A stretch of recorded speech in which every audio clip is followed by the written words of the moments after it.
नमस्कार, welcome to career रेडुनेस्ट। और दोस्तों इस वीडियो में हम बात करने वाले हैं पोस्ट ग्रेजुएशन सेमेस्टर थर्ड यानी कि चाहे एमए हो, एमकॉम हो या एमएससी हो, उनके बीएससी पेपर जिसका नाम है फाइनेंशियल लिटरेसी यानी कि वित्तीय साक्षरता। इस पेपर की हम वन शॉट क्लास को इस वीडियो में इस क्लास में हम डिस्कस करने वाले हैं। तो जो भी पीजी सेमेस्टर थर्ड के स्टूडेंट हैं उनके लिए ये क्लास खास है। और ये आपका सिलेबस है। सिलेबस देखो, अगर आप कॉमर्स के स्टूडेंट हो यानी कि यदि आप एमकॉम के स्टूडेंट हो तो आपके लिए ये सिलेबस एक चुटकी मात्र का सिलेबस है। लेकिन यदि आप एमए के स्टूडेंट हो या एमएससी के स्टूडेंट हो तो आपको थोड़ा-सा इस सिलेबस पे आपको एक तरीके से ये कहूँगा कि माथे में सिकन ज़रूर आएगी। यानी कि इतना टिपिकल सिलेबस नहीं है पीजी लेवल का, बट क्योंकि नई चीज़ है इसलिए आपको थोड़ा-सा इसको देखना पड़ेगा। यूनिट 4 में आपका सिलेबस डिवाइड है। पहली यूनिट में आपको फाइनेंशियल प्लानिंग और फाइनेंशियल प्रोडक्ट के बारे में डिस्कशन होगा।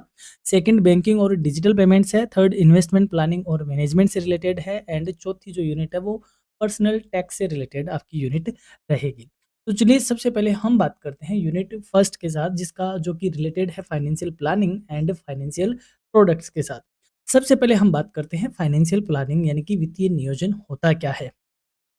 देखो, नियोजन का मतलब होता है प्लान बनाना। प्लान का मतलब ये नहीं होता कि हम क्या करने वाले हैं, कैसे करने वाले हैं। नियोजन जब इस प्लान के यानी कि योजना के पहले यदि उसको हम नियोजन बोलते हैं, इसका दूसरा नाम हम सुनियोजन भी होता है। तो इसमें सारी चीज़ें क्या की जाती है, वेल कैलकुलेटेड होती हैं और उनके अकॉर्डिंग हम एक पूरी क्या करते हैं, प्रोसेस से प्लानिंग क्रिएट करते हैं, उसे हम प्लानिंग कहते हैं। और क्योंकि ये ओरिएंटेड बेस्ड होती है, ऑब्जेक्टिव होती है, सो प्लानिंग अपने आप में एक प्रोसेस होती है। और ये प्लानिंग यदि हम बात करें पैसे से रिलेटेड हो, फाइनेंस से रिलेटेड हो, तो इसको फाइनेंशियल प्लानिंग कह दिया जाता है। Financial planning is a continuous and systematic process through which an individual or family evaluates their current financial position, sets realistic financial goals, and develops strategies to achieve those goals in an efficient and disciplined manner। यानी कि वित्तीय नियोजन एक सतत और व्यवस्थित प्रक्रिया है जिसके माध्यम से कोई व्यक्ति या कोई परिवार अपनी वर्तमान वित्तीय स्थिति का मूल्यांकन करता है कि वह कितना कमा रहा है, कितना उनकी खर्चे हैं, कितनी उनकी बचत है। यथार्थवादी वित्तीय लक्ष्य निर्धारित करता है यानी कि क्या टारगेट है, यानी कि हमारे जो डेली रूटीन की लाइफ है उसमें जो हमारे खर्चेज़ होते हैं उनको टारगेट करना, हमारी जो बचत है उनको टारगेट करना, इमरजेंसीज़ है उनको टारगेट करना और उन लक्ष्यों को कुशलता और अनुशासित ढंग से प्राप्त करने के लिए एक स्ट्रेटेजी बनाता है, उसे हम वित्तीय नियोजन के नाम से जानते हैं। It integrates income management, savings, investment, insurance, tax planning and retirement planning into a unified framework। यानी कि इसमें हम यानी कि जो फाइनेंशियल प्लानिंग होती है उसमें आय का मैनेजमेंट, बचत, निवेश, बीमा, कर नियोजन और सेवानिवृत्ति नियोजन को एक एकीकृत रूप से शामिल किया जाता है। यानी कि फाइनेंशियल प्लानिंग सिर्फ इस बात की नहीं है कि आप महीने के 50,000 रुपए कमाते हो तो इसमें से आप 20,000 रुपए बचत कर रहे हो और 30,000 रुपए खर्च कर रहे हो। ये सिर्फ़ फाइनेंशियल प्लानिंग नहीं होती है। फाइनेंशियल प्लानिंग में सब कुछ आता है कि आपकी इनकम का मैनेजमेंट, आपकी सेविंग, आपके इन्वेस्टमेंट, इंश्योरेंस, टैक्स के रिगार्डिंग और रिटायरमेंट प्लानिंग एंड अदर अपने जो फाइनेंशियल गोल्स हैं, वो सारे फाइनेंशियल प्लानिंग में इंक्लूड किए जाते हैं। Financial planning is not limited to wealth creation. यानी कि वित्तीय नियोजन केवल संपत्ति निर्माण तक ही सीमित नहीं है। It also focuses on financial protection and long term sustainability, बल्कि यह वित्तीय सुरक्षा और दीर्घकालिक स्थिरता पर भी ध्यान देता है। It ensures that financial decisions are aligned with life stages and changing responsibilities. यानी कि यह सुनिश्चित करता है कि वित्तीय निर्णय जीवन के सभी चरणों और बदलती ज़िम्मेदारियों के अनुरूप होते हैं या होने चाहिए। यानी कि ऐसा नहीं है कि आज हम जो फाइनेंशियल प्लानिंग कर रहे हैं वह लॉन्ग लाइफ चलेगी। जैसे-जैसे जीवन की स्टेज आएगी वहाँ पर हमारे डिसीज़न बदलेंगे, वहाँ पे हमारी प्लानिंग बदलेगी। जैसे अभी आप यंग एज में हो तो यहाँ पे आपका हो सकता है हेल्थ पे आपका पैसा थोड़ा कम खर्च हो रहा हो, लेकिन जैसे आप ओल्ड एज की तरफ जाओगे हेल्थ पर होने वाला खर्चा क्या हो जाएगा? ज़्यादा हो जाएगा। तो कहने का मतलब लाइफ की जो स्टेजेज है उनके अकॉर्डिंग आपकी जो ज़िम्मेदारियाँ बदलती है, उनके अकॉर्डिंग आपके फाइनेंशियल डिसीजन क्या होते हैं, चेंज होते हैं। तो इन सब को हम किस में इंक्लूड करते हैं? फाइनेंशियल प्लानिंग में इंक्लूड करते हैं। Need for financial planning. अब हमें ज़रूरत क्यों है, आवश्यकता क्यों है, फाइनेंशियल प्लानिंग क्यों करनी चाहिए?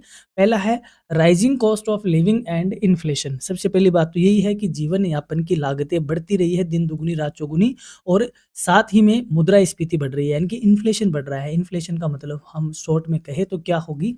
महँगाई। तो आज जो महँगाई बढ़ रही है, आज जो हमारी लिविंग कॉस्ट बढ़ रही है, तो ज़रूरत है कि हमें क्या करनी चाहिए? फाइनेंशियल प्लान करना चाहिए। Uncertainty of income and employment. आज आय का और रोजगार की एक अनिश्चितता है कि रोजगार आज है कल को ना हो, इनकम आज ज़्यादा है कल को नहीं हो। तो इस तरीके की जो मार्केट में अनसर्टेनिटीज़ है, उसको कवर अप करने के लिए हमें क्या करनी पड़ेगी? हमारी फाइनेंस की प्लानिंग करनी पड़ेगी, हमें वो सारे एस्पेक्ट इसके देखने पड़ेंगे। Increasing medical expenses. आज बढ़ते चिकित्सा व्यय है, यानी कि कहने का मतलब किसी भी तरीके की बीमारी, किसी भी तरीके का हेल्थ या हेल्थ में कोई भी डैमेज होना, वो आपकी पॉकेट कब खाली कर देता है पता भी नहीं चलता। तो इस तरीके की जो मेडिकल एक्सपेंसेस है वह बढ़ रहे हैं, तो हमें ज़रूरत है कि हम क्या करें? फाइनेंशियल प्लानिंग करें।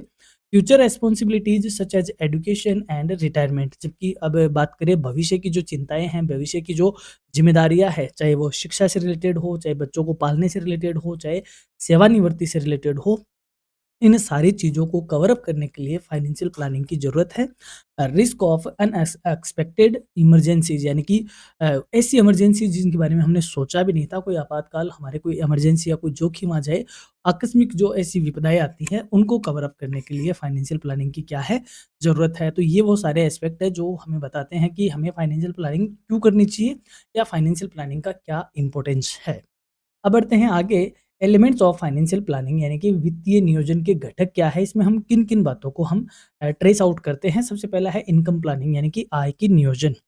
Managing salary, business income and other earnings, यानी कि आपकी वेतन क्या है, आपकी व्यवसाय से कितनी इनकम हो रही है, और अन्य स्रोतों से आपको क्या इनकम प्राप्त हो रही है, इन सब का मैनेज करना आपकी इनकम प्लानिंग कहा जाएगा।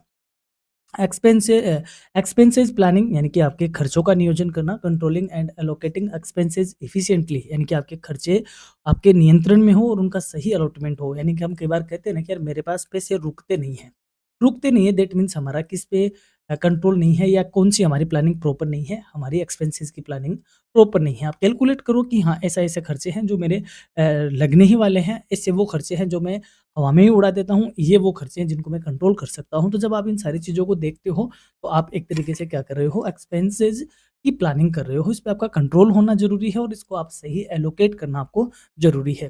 फिर आता है सेविंग्स प्लानिंग, यानी कि बचत नियोजन। Setting aside funds for future use, यानी कि भविष्य के लिए धन अलग रखना। जैसे फॉर एग्ज़ाम्पल आप 50,000 कमाते हो, तो आप मान के चलो कि जैसे मुझे इसका 10,000 सेव ही करना है हर सिचुएशन में, मैं कितने हज़ार ही चप यूज़ करूँगा। अदर काम के लिए 40,000 है, इन 40,000 को मुझे एलोकेट करना है अलग-अलग काम में, लेकिन ये 10,000 है, ये मुझे बचाने हैं और इनको मुझे इन्वेस्टमेंट करना ही है। तो ये कही जाएगी हमारी प्लानिंग, और सॉरी सेविंग प्लानिंग। अब आता है investment planning. Selecting suitable investment avenues, यानी कि उपयुक्त निवेश विकल्पों का चयन करना। आपने पैसा बचाया है, लेकिन यदि आपने इसको सही ढंग से या सही जगह पे आपने इसको इन्वेस्ट नहीं किया, तो ये आपका डूब जाएगा। तो हमें वो सारे सूटेबल एवेन्यूज, वो सारे विकल्प, वो सारे अल्टरनेटिव हमें देखने पड़ेंगे जहाँ पे हम पैसा इन्वेस्ट करते हैं। तो इसमें इन्वेस्टमेंट प्लानिंग भी इंक्लूड होती है। फिर आता है रिस्क मैनेजमेंट, जोखिम प्रबंधन, यानी कि जहाँ आप इन्वेस्ट कर रहे हो वहाँ पे रिस्क कितना है, पैसा डूबने का या पैसे का वापस आने का। तो protecting against uncertainties through insurance, यानी कि बीमा के माध्यम से अनिश्चितताओं से सुरक्षा प्राप्त करना। जैसे आपने एलआईसी करवा ली, आपने हेल्थ इंश्योरेंस करवा लिया, आपने व्हीकल का इंश्योरेंस करवा लिया, आपने फायर का इंश्योरेंस करवा लिया, तो ये लाइफ की जो अनसर्टेनिटीज है उनको कम करने के लिए आपने क्या कर लिया? रिस्क का मैनेजमेंट किया।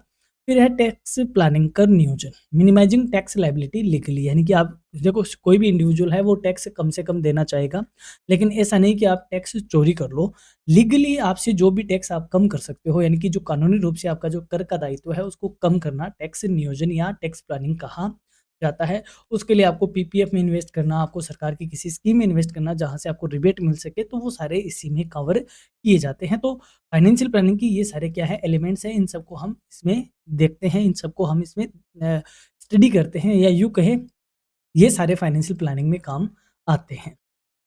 नेक्स्ट है एडवांटेज, यानी कि फाइनेंशियल प्लानिंग हम करते हैं तो हमें बेनिफिट क्या मिलता है इसका। पहला ही है, it provides financial clarity and direction. सबसे पहली बात, ये वित्तीय स्पष्टता देता है, साथ ही में दिशा प्रदान करता है कि हमें किस तरीके से हमारे फाइनेंस को एलोकेट करना चाहिए, उसको किस तरीके से यूज करना चाहिए।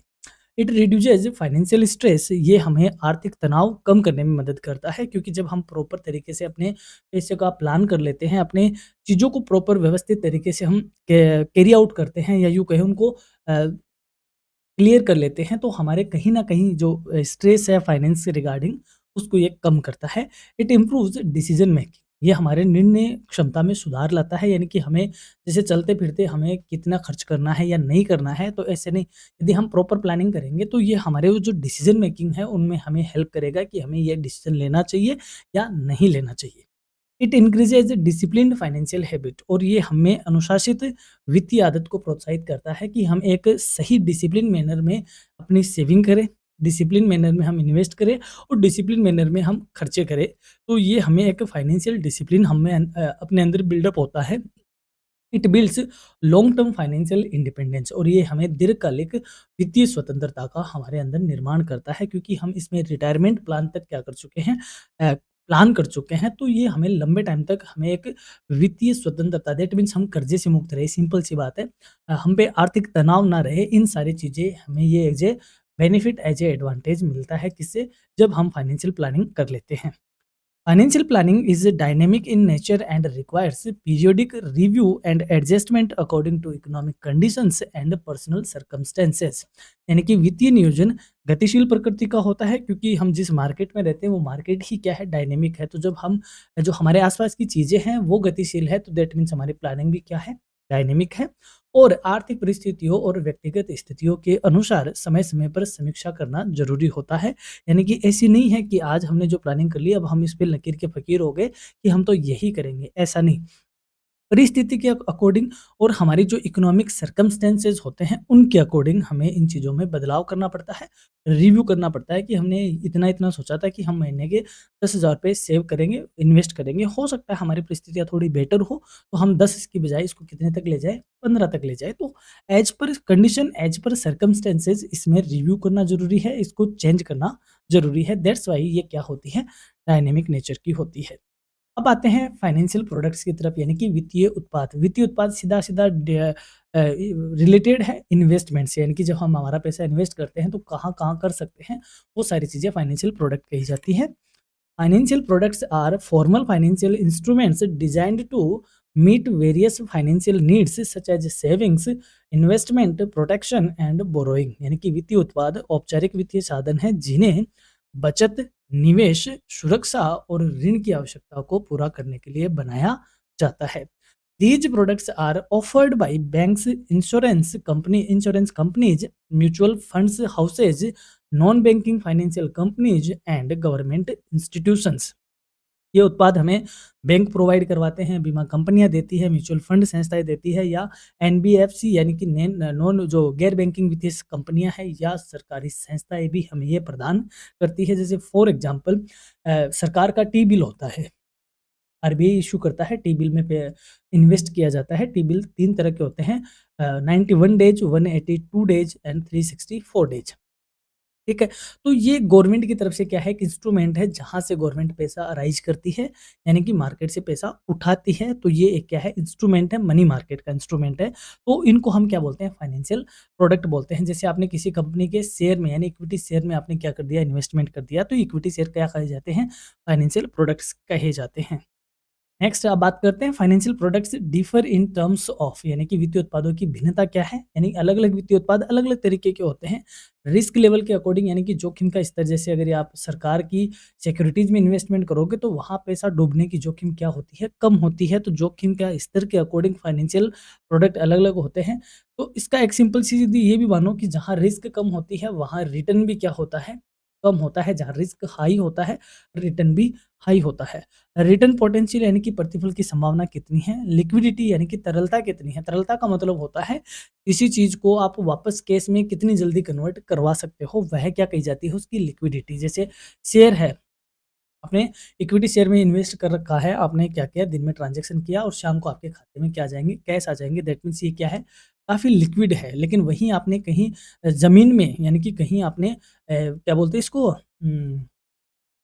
प्रॉपर्टी वाले काम को यानी कि मैं भूल रहा हूँ उसका नाम अ, रियल एस्टेट में आपने क्या कर दिया इन्वेस्ट किया, तो क्या उसको आप शाम तक कैश में इनकेस कर पाओगे? नहीं, उसकी लिक्विडिटी क्या है थोड़ी कम है।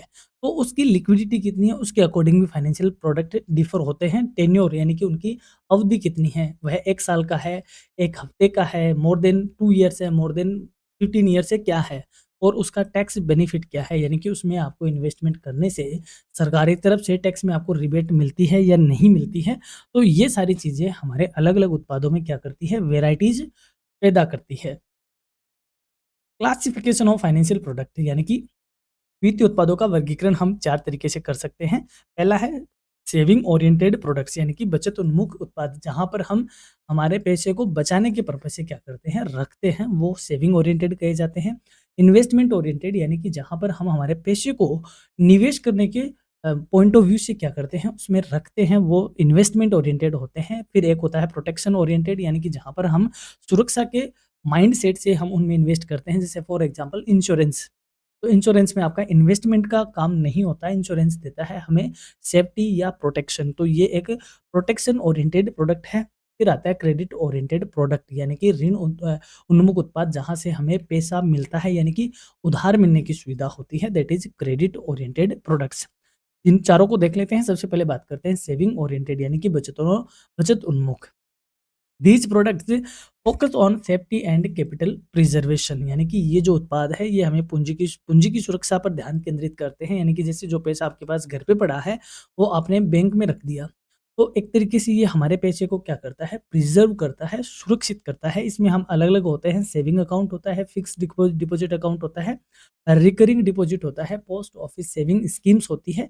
ये सारे वो प्रोडक्ट होते हैं जिनमें हम हमारी क्या करते हैं, सेविंग करते हैं। मैं इनका छोटा-छोटा थोड़ा-सा अर्थ बता देता हूँ। बचत खाता वो होता है जहाँ पर आप रोज़मर्रा अपने पैसे अलग-अलग अमाउंट में क्या कर सकते हो, जमा करवाते हो और निकलवाते हो। सावधि जमा यानी कि जिसको हम क्या बोलते हैं, एफडी होती है, पर्टिकुलर टाइम पीरियड के लिए क्या होती है, इसमें पैसा जमा करवाया जाता है। आवर्ती जमा यानी कि आरडी जिसको बोलते हैं, इसको आप मंथली बेस पे चलाते हो कि रोज़ आपको मंथली ₹500 इसमें क्या करने हैं, इन्वेस्ट करने हैं। तो ये आपके फाइनेंशियल डिसिप्लिन को बताता है और एक सिस्टमैटिक इन्वेस्टमेंट की बात करता है। फिर आता है पोस्ट ऑफिस सेविंग स्कीम, तो पोस्ट ऑफिस की जो अलग-अलग बचत योजनाएँ हैं, उनमें आपका उनमें आपको क्या करना, इन्वेस्ट करना। ये इसके क्या है, प्रोडक्ट्स है, they provide low to moderate returns with high safety यानी कि ये जितने प्रोडक्ट है, ये हमें कम से मध्यम प्रतिफल के साथ उच्च सुरक्षा प्रदान करते हैं। यानी कि इन सभी में हमारा पैसा क्या रहता है, सेफ होता है, लेकिन इसमें कहीं जो रिटर्न है वो कम है, कहीं पे रिटर्न क्या है, ज़्यादा है। सेकंड है इन्वेस्टमेंट ओरिएंटेड प्रोडक्ट्स यानी कि निवेश के पॉइंट ऑफ व्यू से, तो इसमें these products aim at wealth creation यानी कि ये जो प्रोडक्ट होते हैं ये हमारा संपत्ति निर्माण का इनका उद्देश्य होता है। यानी कि जहाँ पे हम पैसा और पैसा कमाने के पर्पज से रखते हैं, इन्वेस्ट करते हैं, उन्हें हम इन्वेस्ट ओरिएंटेड कहते हैं। जैसे इक्विटी शेयर हुआ, म्यूचुअल फंड्स हुए, बॉन्ड और डिबेंचर्स हुए, पब्लिक प्रोविडेंट फंड यानी कि पीपीएफ जिसको बोलते हैं वो हुआ, pension scheme system NPS, national payment system, जहाँ पे रिटायरमेंट पे पेंशन प्राप्त होती है। ये सारे प्रोडक्ट इसमें कंसिडर किए जाते हैं। They may involve moderate to high risk but offer higher return potential यानी कि इनमें मध्यम से उच्च जोखिम हो सकती है, परंतु इनकी प्रतिफल की संभावना भी क्या होती है, ज़्यादा। यानी कि अभी मैंने कहा रिस्क यदि ज़्यादा होगी तो रिटर्न भी क्या होगा, ज़्यादा ही होगा। तो सबसे ज़्यादा इसमें जो रिस्क की है वो क्या है, इक्विटी शेयर है, तो कहने का मतलब जहाँ रिस्क ज़्यादा वहाँ रिटर्न भी क्या, ज़्यादा होता है। फिर आता है प्रोटेक्शन ओरिएंटेड प्रोडक्ट्स यानी कि सुरक्षा उन्मुख। तो इसमें life insurance, health insurance, accident insurance यानी कि इसमें मोस्टली बीमा ही आता है, क्योंकि हमारी जो अनसर्टेनिटी है, भविष्य की अनिश्चितताएँ हैं, वो किससे कम होती है, बीमा से ही कम होती है। These products provide financial protection against unforeseen events यानी कि ये जो उत्पाद है वो अप्रत्याशित घटनाओं से वित्तीय सुरक्षा प्रदान करते हैं। यानी कि भविष्य की जो अनफोर्सीन इवेंट्स है वो यदि हैपन होती है तो उनसे हमें क्या मिल जाती है, थोड़ी फाइनेंशियल सेफ्टी मिल जाती है। ये सारे प्रोडक्ट वही हमें प्राप्त या प्रोवाइड करवाते हैं। फिर आता है क्रेडिट ओरिएंटेड यानी कि ऋण उन्मुख उत्पाद। Personal loans, home loans, business loans, credit loans यानी कि व्यक्तिगत ऋण कह दो, गृह ऋण, व्यावसायिक ऋण, क्रेडिट कार्ड ऋण या फिर XYZ, जहाँ से हमें लोन ही मिलता है जिन प्रोडक्ट्स के थ्रू, उन्हें हम क्रेडिट ओरिएंटेड प्रोडक्ट कहते हैं। These help meeting immediate financial needs but involve repayment obligations, यानी कि ये हमें तत्काल वित्तीय आवश्यकताएं तो पूरा करने में मदद करते हैं, परंतु हमें इनका पुनर्भुगतान का दायित्व भी इसमें शामिल होता है। यानी कि ये हमारी फाइनेंशियल जरूरत तो पूरी करते हैं, लेकिन हमें बाद में उसका क्या करना पड़ता है, पेमेंट करना पड़ता है विद इंटरेस्ट। अब बढ़ते हैं, selection of a financial product should be based, यानी कि हम अब जो फाइनेंशियल प्रोडक्ट है वो हम किसके बेस पे सिलेक्ट करते हैं, यानी कि हमें किस में इन्वेस्ट करना चाहिए, किसको हमें रिडीम करना चाहिए, ये डिपेंड करता है हमारे फाइनेंशियल गोल्स पे, यानी कि हमारी वित्तीय लक्ष्य क्या है, एज एंड इनकम लेवल, हमारी आयु क्या है और हमारे पास आय का स्तर क्या है, रिस्क एप्टाइट यानी कि जोखिम लेने की हमारी कैपेसिटी कितनी है, टाइम होराइजन यानी कि समय अवधि क्या है, एंड लिक्विडिटी रिक्वायरमेंट्स, तरलता की आवश्यकता कितनी है, यानी कि हम कितनी जल्दी कैश करवा सकते हैं हमारी चीज़ों को। ये सारे जो फैक्टर हैं वो डिसाइड करते हैं कि हम कौन से फाइनेंशियल प्रोडक्ट की तरफ बढ़ते हैं। Proper diversification of financial products reduce risk and enhances financial stability, यानी कि उचित विविधीकरण जोखिम को कम करता है और वित्तीय स्थिरता को बढ़ाता है। यानी कहने का मतलब, अगर हमारा पोर्टफोलियो प्रॉपर होगा तो ये हमारी जो डाइवर्सिफिकेशन है, यानी कि ये जो पोर्टफोलियो है ये हमारे रिस्क को क्या करता है, मिनिमाइज करता है। दैट मीन्स सीधी सी बात है, ये जो चार तरीके के प्रोडक्ट है, चाहे वो इन्वेस्टमेंट से रिलेटेड हो, सेविंग से रिलेटेड हो, सेफ्टी से रिलेटेड हो और क्रेडिट से रिलेटेड हो, यदि आपने सब में बैलेंस करके इन्वेस्टमेंट कर रखा है तो ये आपकी रिस्क को भी कम करता है, सेफ्टी भी आपको देता है, रिटर्न भी आपको देता है, सुविधा भी आपको प्रोवाइड करवाता है, यानी कि ये आपको फाइनेंशियल स्थिरता की ओर बढ़ाता है। बात करते हैं, ये तो थी फाइनेंशियल प्लानिंग। अब बात करते हैं सेविंग की। सेविंग क्या होती है? फॉर एग्जांपल, आपके पास आपके 100 रुपए आप कमाते हो, तो 100 रुपए में से आपके 70 रुपए क्या हो गए? खर्च हो गए। तो जो बच गया वो आपकी क्या है? सेविंग है, बचत है। Saving represents the portion of income that is set aside instead of being consumed, यानी कि बचत आय का वह हिस्सा है जो कि उपभोग पर खर्च न करके सुरक्षित रखा जाता है। It is the foundation of capital formation and financial independence, यानी कि यह पूंजी निर्माण और वित्तीय स्वतंत्रता का आधार बनता है। पूंजी निर्माण का मतलब होता है जिससे आप और पैसा क्रिएट करते हो, यानी कि जिसको आप इन्वेस्टमेंट करते हो, कहीं बैंक में लगाते हो, कहीं म्यूचुअल फंड में रखते हो, कहीं भी आप इसको इन्वेस्ट करके और पैसा जनरेट करते हो, तो उसका आधार ही क्या है? बचत है। जैसे मान लो आपके दोस्त ने आके आपको कहा कि भाई फलाना शेयर खरीद ले, उसमें आने वाले टाइम पे क्या है, काफ़ी ग्रोथ है, लेकिन आप कहोगे यार पैसा भी तो होना चाहिए ना हाथ में खरीदने के लिए। दैट मीन्स आप इन्वेस्टमेंट तभी कर पाओगे जब आपके पास क्या होगी, बचत होगी। तो हम ये कह सकते हैं कि कैपिटल फॉर्मेशन का जो बेस है, फाउंडेशन है, वो क्या है? बचत है। एंड फाइनेंशियल इंडिपेंडेंस, यानी कि स्वतंत्रता, वित्तीय स्वतंत्रता हमें कहाँ से मिलती है? बचत से मिलती है। वित्तीय स्वतंत्रता का मतलब होता है कि जब ज़रूरत पड़े, इमरजेंसीज़ हो, तो आपके पास 2 पैसे आपके हाथ में हो, that is known as the financial independence. Saving plays a critical role in economic growth at both individual and national levels. बचत चाहे व्यक्तिगत स्तर हो, चाहे राष्ट्रीय स्तर हो, दोनों ही स्तरों पर आर्थिक विकास में महत्वपूर्ण भूमिका निभाती है।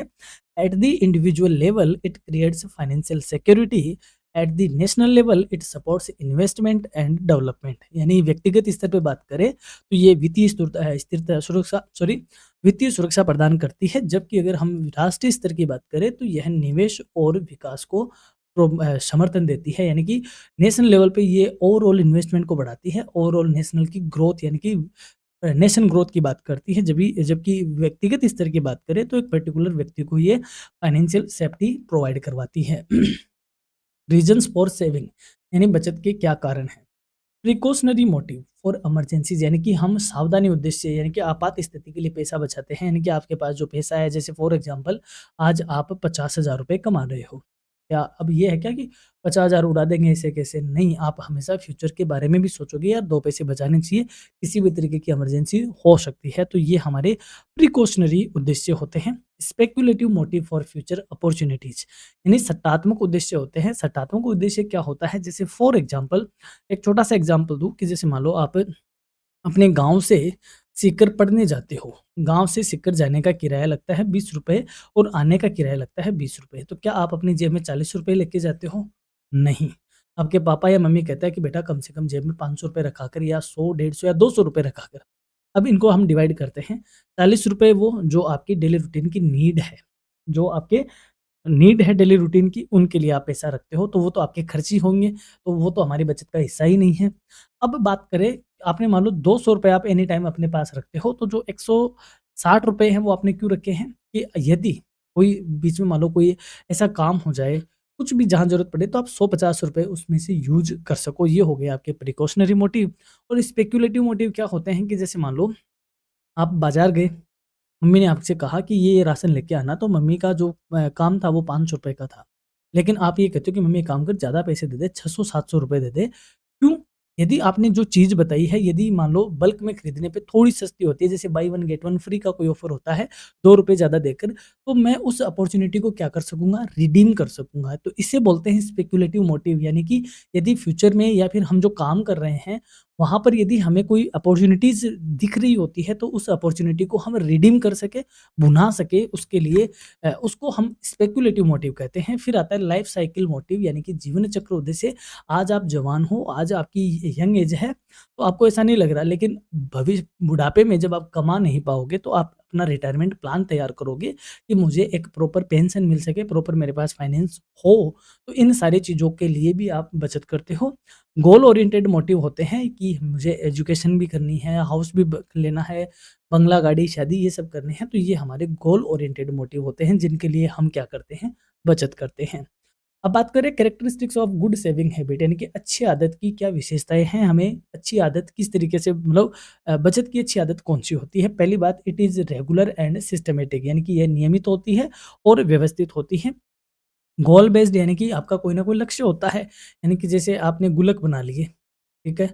उन गुल्लक में आप पे पैसा डाल रहे हो कि ये गुल्लक आपने रख लिया हाउस के लिए, यानी होम के लिए, कि मुझे मेरा घर लेना है, यहाँ पे आपने गाड़ी के लिए रख लिया, यहाँ पे आपने फॉरेन टूर के लिए गुल्लक बना लिया। तो एक तरीके से आपकी गोल ओरिएंटेड क्या होती है, सेविंग होती है। लिंक्ड विद बजट, यानी कि आपके बजट से जुड़ी हुई होती है। बजट का मतलब होता है आपकी इनकम एंड एक्सपेंसेस का एक एस्टिमेशन, कि मेरी मंथली या 6 महीने या 3 महीने की इतने खर्चे हैं और मेरी इनकम इतनी है। तो ये आपके बजट पे डिपेंड होगी, यानी कहने का मतलब बजट से लिंक होगी। ऐसा नहीं कि आपका बजट तो ये कह रहा है कि पहले से आपके खर्चे ज़्यादा है और इधर आपने एक और प्लान बनाया है कि मुझे इतने पैसे बचाने हैं, ऐसा हो नहीं सकता। इन्वेस्टेड प्रोडक्टिवली, यानी कि आप जहाँ पे इन्वेस्ट कर रहे हो वहाँ उत्पादक निवेश होना चाहिए। उत्पादक निवेश का मतलब वहाँ से क्या मिलना चाहिए? रिटर्न मिलना चाहिए। ऐसा नहीं कि आपने जहाँ पैसा लगाया वहीं डूब गया, आपने टिकट खुलवा ली, लगा तो ठीक है, लकी ड्रॉ नहीं, पैसे गायब। तो इस तरीके का नहीं, प्रोडक्टिव इन्वेस्टमेंट होना ज़रूरी है। Saving should not remain idle, यानी कि बचत को निष्क्रिय नहीं रखना चाहिए। निष्क्रिय मतलब आपको चीनी के डब्बे के नीचे नहीं रखना है पैसे को। जो पैसा बचा लिया है उसको कहीं न कहीं आपको क्या करना है, इन्वेस्ट करना है, ताकि वह चलता रहे, मतलब उसमें ब्याज वगैरह हमें मिलता रहे, रिटर्न हमें मिलता रहे। It should be invested in suitable financial instruments to generate returns, यानी कि बल्कि हमें उसे एक सही जगह पे वित्तीय साधनों में उसको निवेश करना चाहिए, ताकि हमें कोई ना कोई रिटर्न प्राप्त हो सके। दैट मीन्स हम कह रहे हैं कि जो बचत है उसको हमें आइडल नहीं रखना। आइडल का मतलब होता है निष्क्रिय नहीं रखना है। अब आता है टाइम वैल्यू ऑफ मनी, यानी कि यहाँ पे समय का धन मूल्य लिखा हुआ है, हालाँकि इसको ये नहीं बोलते, धन का समय मूल्य बोलते हैं इसको। यानी कि मुद्रा का समय मूल्य। क्या होता है मुद्रा का समय मूल्य? जैसे फॉर एग्ज़ाम्पल मैं आपको एक छोटा-सा एक एग्ज़ाम्पल देता हूँ। जैसे अभी हम खड़े हैं 2026 की फरवरी में खड़े हैं। मैंने आपसे कहा कि आप मुझे 1 लाख रुपए दे दो। कितने दे दो? 1 लाख रुपए दे दो। मैं आपको 2030 में 1,30,000 रुपए आपको वापस से रिटर्न कर दूँगा। कितने कर दूँगा? 1,30,000। अरे! इसे लिखते हैं, अरे! ये ला। मैं आपको 1,30,000 रिटर्न करूँगा। आप खुश हो जाओगे कि यार 30,000 रुपए का मैंने क्या कर लिया, फ़ायदा कर लिया। कितने साल में? 5 साल लगे। अब आप कैलकुलेशन करोगे, क्या मैंने सच में आपको 30% एक्स्ट्रा दिया है या आपने 30% कमाया है? नहीं।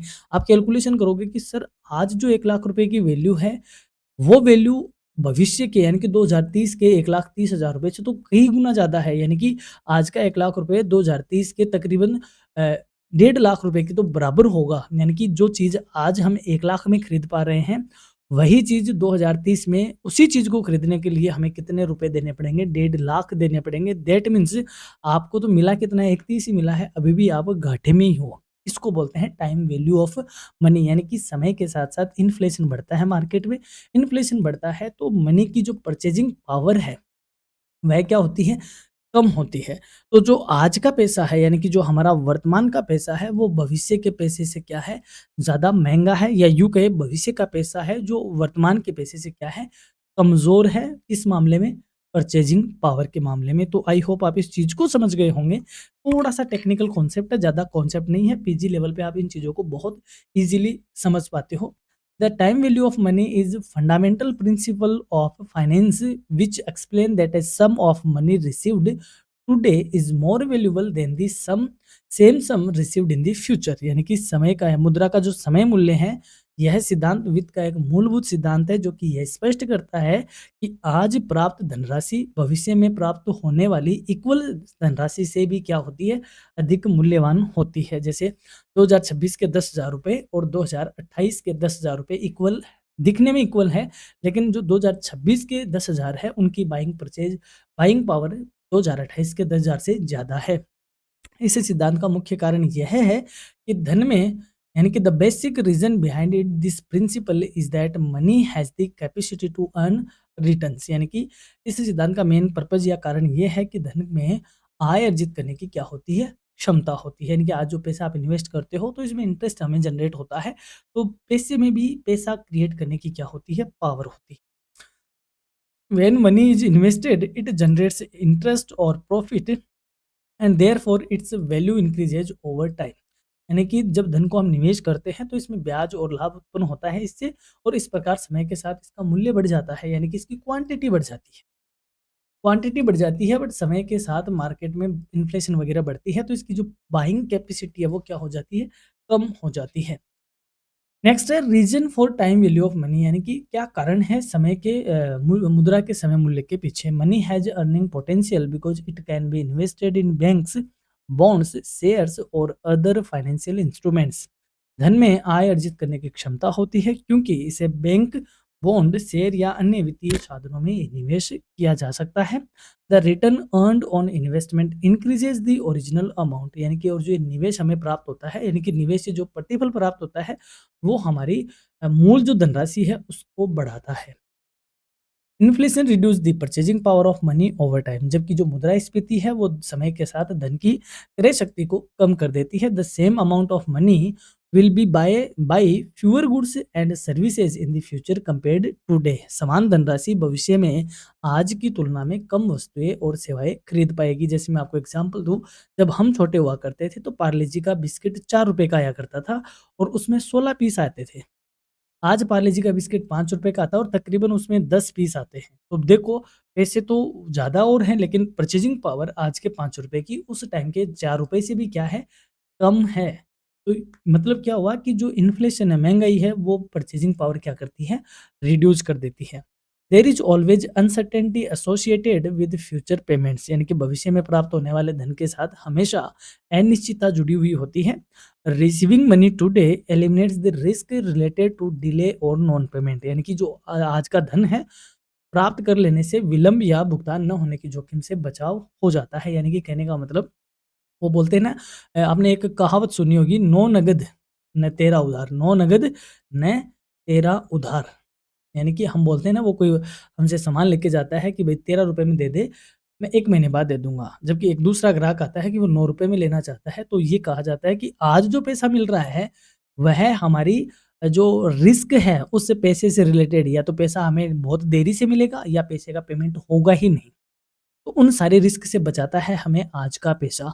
इसलिए कहा जाता है नो नकद ने तेरा उधार। दैट मीन्स आज का पैसा ज़्यादा इम्पोर्टेंस है भविष्य के पैसे से। इसी से रिलेटेड जो दूसरा इसका कॉन्सेप्ट है उसको बोलते हैं प्रेजेंट वैल्यू। प्रेजेंट वैल्यू का मतलब होता है, जैसे मान लो मैंने अभी कहा ना कि मैं 2026 में आपसे 1 लाख रुपए ले रहा हूँ उधार, और मैं आपको 2030 में 1,30,000 रुपए वापस दे रहा हूँ।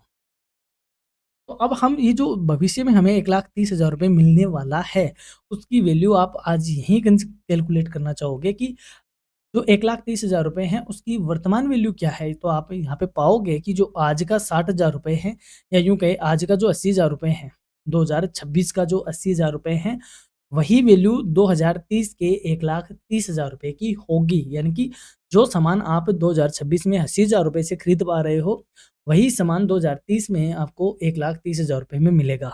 तो 1,30,000 रुपए की आज की जो वर्तमान मूल्य है, that is present value of money. Present value refers to the current worth of a future sum of money calculated at a specific rate of return। यानी कि वर्तमान मूल्य उस भविष्य की धनराशि का आज का मूल्य है जिसे एक निश्चित प्रतिफल दर पे गणना करके निकाला जाता है। It helps in determining how much A future amount is worth today. यानी कि ये निर्धारित करने में सहायता करता है कि भविष्य में प्राप्त होने वाली राशि का आज कितना मूल्य है। इसके लिए फॉर्मूला होता है present value equal to future value upon 1 plus R, घात में एन, एन होता है ईयर। जैसे ये 5 साल बाद का है तो 5 साल का इसमें इस कैलकुलेशन से जब आप निकालोगे तो आपके पास प्रेजेंट वैल्यू ऑफ मनी आ जाएगी। वेयर एफ वी यानी कि future value is future values, ये क्या है? यानी कि एफ जो एफ वी है वो स्टैंड करता है फ्यूचर वैल्यू के लिए, आर स्टैंड करता है रेट ऑफ रिटर्न के लिए एंड एन स्टैंड करता है नंबर ऑफ ईयर्स के लिए। फ्यूचर वैल्यूज यानी कि जो आज का वर्तमान पैसा है उसकी फ्यूचर में क्या वैल्यू है, यानी कि 80,000 रुपए है तो भविष्य में ये 1,30,000 होगा, तो इसको फ्यूचर वैल्यू कह देते हैं, इसको प्रेजेंट वैल्यू कह देते हैं। Future value is the amount that a present investment will grow to after earning interest for a certain period. यानी कि भविष्य मूल्य वह राशि है जो वर्तमान निवेश एक निश्चित अवधि तक ब्याज अर्जित करने के बाद बन जाता है। यानी कि आज आपने 80,000 रुपये इन्वेस्ट किए और आपको कोई कहता है कि 2030 में आपको इसके 1,30,000 रुपये मिलेंगे, तो खुश होने की ज़रूरत नहीं है, क्योंकि आज के 80,000 रुपये की वैसे भी वैल्यू 1,30,000 के इक्वल ही होनी है, तो आपको एक तरीके से कुछ मिला नहीं है। अब आप ये कहोगे कि 1,30,000 तो वैसे भी इसकी प्रेज़ेंट वैल्यू ही है। यदि आपको 1,50,000 मिलता है तब आप कहोगे कि मैं 20,000 रुपये कमा पा रहा हूँ। इसको बोलते हैं फ्यूचर वैल्यू। अब बात करें simple and compound interest, 10th class में आपने खूब पढ़ा है। सिंपल यानी कि साधारण ब्याज और चक्रवर्ती ब्याज। Simple interest is calculated only on the original principal amount throughout the investment period. यानी कि साधारण ब्याज पूरे निवेश काल में केवल मूलधन पर ही लगाया जाता है। जैसे आपने 1,000 रुपये इन्वेस्टमेंट किए और साधारण ब्याज की दर कितनी थी, 10% थी, तो पहले साल आपको 100 रुपये मिलेंगे, दूसरे साल भी 100 रुपये ब्याज के मिलेंगे, तीसरे साल 100, 50 साल तक इन्वेस्टमेंट कर दो, हर साल 100 रुपये ही मिलेंगे। वहीं कंपाउंड इंटरेस्ट की बात करें तो it is calculated on both the principal and the accumulated interest of previous periods. यानी कि चक्रवर्ती ब्याज मूलधन तथा पूर्व अवधि में अर्जित ब्याज दोनों पे लगाया जाता है। It leads to faster growth of money, और इससे धन की वृद्धि अधिक तीव्र गति से होती है। कैसे? आपने पहले साल 1,000 रुपये थे, 10% आपने चक्रवर्ती ब्याज लगाया, तो इस पे 100 रुपये का आपको ब्याज मिला, तो अगले साल अब आपका 1,100 पे लगेगा, जो कि कितना होगा? 110। कितना होगा? 110। तीसरी साल आपका 1,210 पे लगेगा, जो कि 121 होगा। ठीक है? फिर आपने 1,210 में 121 ऐड कर दिया। अगले साल आपका 1,331 पे लगेगा, जो कि 133.1 होगा। तो इस तरीके से ब्याज पर भी ब्याज लगना चक्रवृद्धि ब्याज कहा जाता है, और इससे आपकी मनी क्या होती है? ग्रोथ ज़्यादा होती है। Importance of time value of money. अब ये जो टाइम वैल्यू ऑफ मनी, इसका क्या इंपॉर्टेंस है? The concept of time value of money plays an important role in investment decisions, loan evaluation, retirement planning and capital budgeting. जो समय का धन का समय मूल्य सिद्धांत है, वह हमारे डिसीजन लेने में, लोन का मूल्यांकन करने में, सेवानिवृत्ति की योजना बनाने में, और जो कैपिटल बजटिंग होती है, पूंजी बजटिंग होती है, उसमें महत्वपूर्ण भूमिका निभाता है। It helps individuals and businesses compare different financial alternatives. यह व्यक्तियों और व्यवसाय को विभिन्न वित्तीय विकल्पों की तुलना करने में मदद करता है। यानी कि अगर एक बड़ी कंपनी है, देखो बड़ी कंपनियों में जो प्रोजेक्ट होते हैं, साइट्स होते हैं, वो ऐसे ही सपने नहीं आते उनको कि इसमें इन्वेस्ट कर दो, उसमें इन्वेस्टमेंट कर दो। उसमें प्रॉपर कैपिटल बजटिंग की जाती है कि कौन से ऑप्शन में इन्वेस्ट करना चाहिए, कहाँ से कितना रिटर्न मिलेगा, प्रेजेंट वैल्यू क्या होगी, कैसे क्या होगी। इन सारे जो डिसीजंस होते हैं वो उनमें हमें जो मनी है उसके टाइम वैल्यू को क्या किया जाता है? कंसिडर किया जाता है। इन सब में इसका रोल होता है। अब आते हैं नेक्स्ट तो हेडिंग पे, management of spending and financial discipline. यानी कि व्यय प्रबंधन और वित्तीय अनुशासन क्या है? Management of spending refers to the systematic planning, monitoring and control of expenses so that income is utilised efficiently. यानी कि खर्च प्रबंधन से अभिप्राय आय के प्रभावी उपयोग हेतु खर्चों की योजनाबद्ध तरीके से योजना बनाना, निगरानी करना तथा नियंत्रण करना शामिल होता है। Financial discipline means consistently following financial plans and maintaining control over unnecessary expenditure. यानी कि वित्तीय अनुशासन का अर्थ हुआ वित्तीय योजनाओं का निरंतर पालन करना और अनावश्यक खर्चों पर नियंत्रण बनाए रखना। यानी कि अपने हाथ पे कंट्रोल करना, सीधी सी बात है। अपना हाथ टाइट करना, खर्चे हमें बिना सोचे समझे नहीं करना, वो कहा जाता है financial discipline. Importance of spending management यानी कि इसका क्या महत्व है। Proper management of spending ensures that income is not wasted on unnecessary items and sufficient funds are available और सेविंग्स एंड इन्वेस्टमेंट यानी कि व्यय का जो उचित प्रबंधन होता है उससे यह सुनिश्चित होता है कि जो आय है वो अनावश्यक वस्तुओं पर खर्च नहीं होती, ना ही व्यर्थ में खर्च होती है और बचत और निवेश के लिए हमारे पास पैसा पर्याप्त रूप से उपलब्ध रहता है। उससे बोलते हैं स्पेंडिंग मैनेजमेंट यानी कि आप 100 रुपये कमा रहे हो तो हमें किस तरीके से कहाँ कितना खर्च करना है, कहाँ से हमें कितना बचाना है, कहाँ निवेश करना है, ये सारी चीज़ें डिसाइड करना क्या कहा जाता है, स्पेंडिंग मैनेजमेंट कहा जाता है। It also prevents individual from falling into excessive debt and promotes long term financial stability. ये व्यक्तियों को अत्यधिक ऋण के जाल में फंसने से बचाता है और दीर्घकालीन वित्तीय स्थिरता को भी बढ़ावा देता है। यानी कि हम बेवजह के कर्ज के बोझ तले नहीं दबते यदि हमने हमारे स्पेंडिंग को मैनेज किया हुआ है और साथ ही में जो हमारे फाइनेंशियल स्टेबिलिटी है यानी कि जो वित्तीय स्थिरता है दीर्घकालीन, वह भी इससे बढ़ती है यदि हमने प्रॉपर स्पेंडिंग मैनेजमेंट कर रखा है।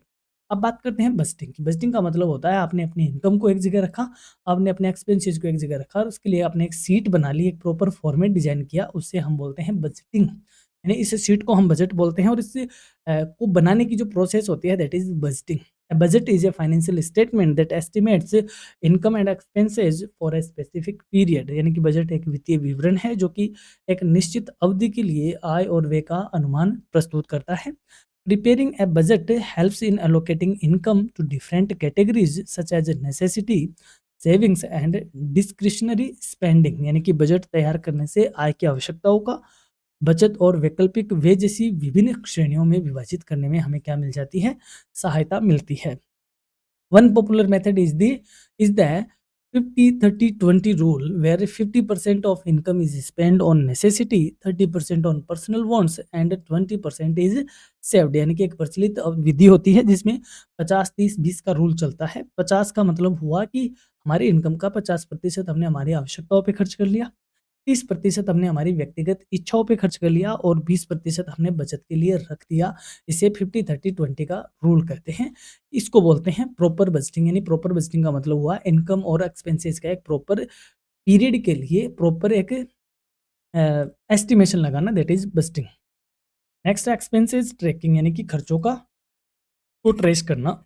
Regular recording of daily expenses creates awareness about spending habits and helps in identifying areas where cost can be reduced। यानी कि दैनिक खर्चों का नियमित अभिलेखन करना, लिखना, अ, अभिलेखन खर्च करने की आदतों के प्रति जागरूकता उत्पन्न करता है कि इससे हमें आइडिया लगता है कि हमें कितना खर्चा करना है, कितना बचाना है, कहाँ पे हमें नहीं करना है और उन क्षेत्रों की पहचान करने में मदद करता है जहाँ से हम अपना खर्चा क्या कर सकते हैं, कम कर सकते हैं। नेक्स्ट है फाइनेंशियल डिसिप्लिन यानी कि वित्तीय अनुशासन। Financial discipline requires self control, planning and commitment to long term goals. यानी कि वित्तीय अनुशासन के लिए आत्मनियंत्रण, योजना और दीर्घकालीन लक्ष्यों के प्रति प्रतिबद्धता आवश्यक है। It includes avoiding impulsive purchase, maintaining an emergency fund and ensuring timely payment of obligations. इससे हमें आवेगपूर्ण खरीद से बच जाते हैं। यानी आवेगपूर्ण खर्च का मतलब होता है आपके पास, आप रील देख रहे थे, अचानक एक रील आई कि अमेज़न का फेस्टिव ऑफर चल रहा है, तो तुरंत अमेज़न का ऐप खोला, ऐड टू कार्ट किया, 5-7 आइटम खर्च किए और आपने परचेज़ कर लिया। तो ये इसको बोलते हैं इम्पल्सिव परचेज़। यानी कि ऐसे तुरंत ऑफर आया और आप कूद पड़े। यदि आप डिसिप्लिन में रहोगे, फाइनेंशियल डिसिप्लिन रखोगे, तो आप इस तरीके की खरीदारी से बचोगे। आपातकालीन निधि यानी कि इमरजेंसी के लिए आपके पास पैसा बना रहेगा आपके हाथ में और जो आपके दायित्व होते हैं, दायित्व का मतलब होता है जो आपके काम है, यानी जो आपकी मांगत है, ये एक तरीके से ये कह दें आपकी जो जहाँ-जहाँ से आपको पैसे चुकाने हैं, आपको उनको देना है, वह भी आप टाइम पे क्या कर पाओगे, पेमेंट कर पाओगे, तो वो सारी चीज़ें भी आपकी मेंटेन हो पाएगी। An emergency fund equivalent to at least 3 to 6 months of expenses provides security during unexpected situations। यानी कि कम से कम 3 से 6 महीने के व्यय के बराबर आपातकालीन निधि अप्रत्याशित परिस्थितियों में सुरक्षा प्रदान करती है। यानी कि हमें हमारे पास इतना फंड जरूर मेंटेन करना चाहिए कि हम 3 से लेकर 6 महीने यानी तकरीबन आधे साल तक यदि हमारे पास जॉब भी ना होगी, इनकम भी नहीं होगी, तो हम 3 से 6 महीने आराम से निकाल सके, इतना फंड हमारे पास इमरजेंसी में होना चाहिए। ये सिचुएशन, ये अनएक्सपेक्टेड सिचुएशन में हमारी हेल्प करता है। ये सारी चीज़ फाइनेंशियल डिसिप्लिन से क्रिएट हो सकती है। कंक्लूजन की बात कर लेते हैं। Time value of money emphasise the importance of investing early and understanding the growth of money over time. यानी कि जो धन का समय मूल्य सिद्धांत है, देखो इसको थोड़ा ऐसे पढ़ना, धन का समय मूल्य सिद्धांत शीघ्र निवेश के महत्व का धन समय के साथ धन की वृद्धि को समझने में जोर देता है। Management of spending and financial discipline ensures that income is utilized wisely and financial goals are achieved systematically। वहीं वे प्रबंधन और वित्तीय अनुशासन यह सुनिश्चित करते हैं कि आय का विवेकपूर्ण उपयोग होना चाहिए और वित्तीय लक्ष्यों को व्यवस्थित रूप में प्राप्त किया जाना चाहिए। Together these concepts form the foundation of sound financial planning and financial literacy। ये दोनों ही अवधारणाएं मिलकर सुदृढ़ वित्तीय योजना बनाने में मदद करती है और वित्तीय साक्षरता की एक आधारशिला बनती है। तो ये था यूनिट फर्स्ट का कंक्लूजन। अब हम बढ़ते हैं यूनिट सेकंड की ओर। यूनिट सेकंड में हम सबसे पहले बात करते हैं बैंकिंग एंड डिजिटल पेमेंट के बारे में। बैंकिंग क्या होता है? Banking refers to the system under which financial institutions accept deposits from the public and provide loans and other financial services. यानी कि बैंकिंग उस प्रणाली को हम कहते हैं जिसके अंतर्गत वित्तीय संस्थाएं जनता से पैसा स्वीकार करती है, यानी कि जमा लेती है और ऋण तथा अन्य वित्तीय सुविधाएं उनको प्रदान करती है। यानी कि बैंक का मतलब होता है लोगों से पैसे जमा लेना और मांगने पर उनको लौटाना, या अदर लोन एंड क्रेडिट की जो फैसिलिटीज है वो उनको क्या करना, प्रोवाइड करवाना, वो प्रोवाइड करना। तो ये सारी एक्टिविटीज क्या कही जाती है? बैंकिंग एक्टिविटीज कही जाती है। Banks act as intermediaries between savers and borrowers and facilitate smooth functioning of the economy. यानी कि बैंक बचतकर्ताओं और ऋण लेने वालों के बीच एक मध्यस्थ के रूप में कार्य करता है तथा अर्थव्यवस्था के सुचारू संचालन में भी मदद करता है। यानी कि अगर मेरे पास सेविंग है तो मैं इसको कहाँ जमा करता हूँ? बैंक में जमा करता हूँ। तो एक तो हो गया बैंक में जमा करने वाले, तो कहीं ना कहीं कोई ना कोई बैंक से लोन लेने वाला भी होता है। तो इनडायरेक्टली मेरी सेविंग तो यहाँ पे गई है, लेकिन किसके थ्रू गई है? बैंक के थ्रू। तो बैंक एक मध्यस्थ के तौर पे भी काम करता है और ये एक इकोनॉमी की स्मूथ फंक्शनिंग के तौर पे बहुत ज़्यादा फैसिलिटेट करता है। डिजिटल पेमेंट क्या होता है? कि बिना फिजिकल कैश यूज किए हुए पेमेंट करना या फिर पैसे इधर से उधर करना। Digital payment refers to transactions made electronically without the use of physical cash. यानी कि डिजिटल भुगतान से हम का अभिप्राय है उन लेन-देन से है जो बिना भौतिक नकद के इलेक्ट्रॉनिक माध्यम से किए जाते हैं। It enables transfer of money through electronic platforms such as mobile applications, internet banking and card payments. यानी कि यह मोबाइल अनुप्रयोगों, इंटरनेट बैंकिंग और कार्ड भुगतान के माध्यम से धन के स्थानांतरण की सुविधा प्रदान करता है। यानी कि जो हम डिजिटल पेमेंट करते हैं वो हम कई ऐप होते हैं उनसे करते हैं, नेट बैंकिंग का यूज करके करते हैं, या हमारे पास जो डेबिट या क्रेडिट कार्ड होते हैं उनको स्वैप वगैरह करके क्या करते हैं? पेमेंट करते हैं। ये सारे डिजिटल पेमेंट कहे जाते हैं। फीचर्स ऑफ बैंकिंग, यानी कि बैंकिंग की विशेषताएं क्या है? पहला है acceptance of deposits from the public, यानी कि जनता से जमा स्वीकार करना। Granting of loans and advances, यानी कि अग्रिम ऋण और अग्रिम प्रदान करना, यानी कि उनको लोन देना या उनको कोई एडवांस में देना। सेफ कस्टडी ऑफ वैल्यूएबल्स, यानी कि जो मूल्यवान वस्तुएं हैं उनको सुरक्षित उनको जमा लेना या उनकी अभिरक्षा करना, यानी कि लॉकर फैसिलिटी देना। Facilitation of payments and settlements, यानी भुगतान और निपटान की सुविधाएँ प्रदान करना। यानी कि भुगतान और निपटान का मतलब होता है जैसे आपने बैंक के नाम से चेक रखा तो वो क्लियर होगा टाइम से, या आपने कोई चेक जमा करवाया है तो वो फैसिलिटेट करना कि आपका पेमेंट रिसीव कर सके या पेमेंट क्लियर कर सके। Promotion of savings and investment, और लोगों में बचत और निवेश की आदत को प्रोत्साहित कर सके। ये सारे बैंकिंग के फीचर्स है। अब बात करें importance of digital payments. Digital payment का क्या इंपॉर्टेंस है, क्या महत्व है? It reduces dependency on cash. सबसे पहली बात तो ये नकदी पे हमारी निर्भरता को क्या करता है? कम करता है। यानी कि कोई टाइम था जब सिक्के चला करते थे। फिर उसके बाद आते हैं बैंक नोट, यानी कि करेंसी नोट आए, और आज हम बात करें तो डिजिटल करेंसी आने लग गई है। तो ये हमारी जो हार्ड कैश होता है उस पे हमारी डिपेंडेंसी को क्या करता है? कम करता है। It provides speed and convenience, यानी कि और ये गति और सुविधाएं प्रदान करता है। यानी एक टाइम था जब बैंक में आपको पैसा जमा कराने के लिए लाइन में लगना पड़ता था, निकालने के लिए भी लाइन में लगना पड़ता था। आज की बात, बैंक पासबुक में एंट्री पता नहीं कितने साल हो जाते हैं हुए हुए, सारा काम ऑनलाइन ही हो रहा है। तो ये एक स्पीड तो देता ही देता है, कन्वीनिएंट भी है। 24/7 आपको जब चाहे जहाँ चाहे आप इसको एक्सेस कर सकते हो। It ensure transparency in transaction, ये लेन-देन में पारदर्शिता सुनिश्चित करता है। यानी कि कोई भुला नहीं सकता कि यार तूने मुझे पेमेंट दिया, मना नहीं करेगा। क्योंकि आपके पास हिस्ट्री है, पेमेंट क्या है? हिस्ट्री है, तो एक ट्रांसपेरेंसी क्रिएट करता है। इट सपोर्ट्स फाइनेंशियल इंक्लूजन और ये वित्तीय समावेशन को बढ़ाता है। फाइनेंशियल इंक्लूजन का मतलब होता है इकोनॉमी का हर एक एरिया, चाहे वो नीचे तबके का एरिया हो, चाहे अपलिफ्ट हुआ हुआ एरिया हो, यानी कि हर एक एरिया, हर एक, चाहे वो रीजनल एरिया हो, अर्बन एरिया हो, रूरल एरिया हो, हर एक कैटेगरी हो, उन सबको इसमें इन्वॉल्व किया जाना चाहता है। तो ये फाइनेंशियल इंक्लूजन को भी सपोर्ट करता है। Encourages a formal and accountable economy और ये औपचारिक और उत्तरदायी अर्थव्यवस्था को प्रोत्साहित करता है। ये सारे डिजिटल पेमेंट के इंपॉर्टेंस है। अब बात करते हैं बैंकिंग प्रोडक्ट्स एंड सर्विसेज की, यानी कि बैंकिंग उत्पाद और सेवाएं।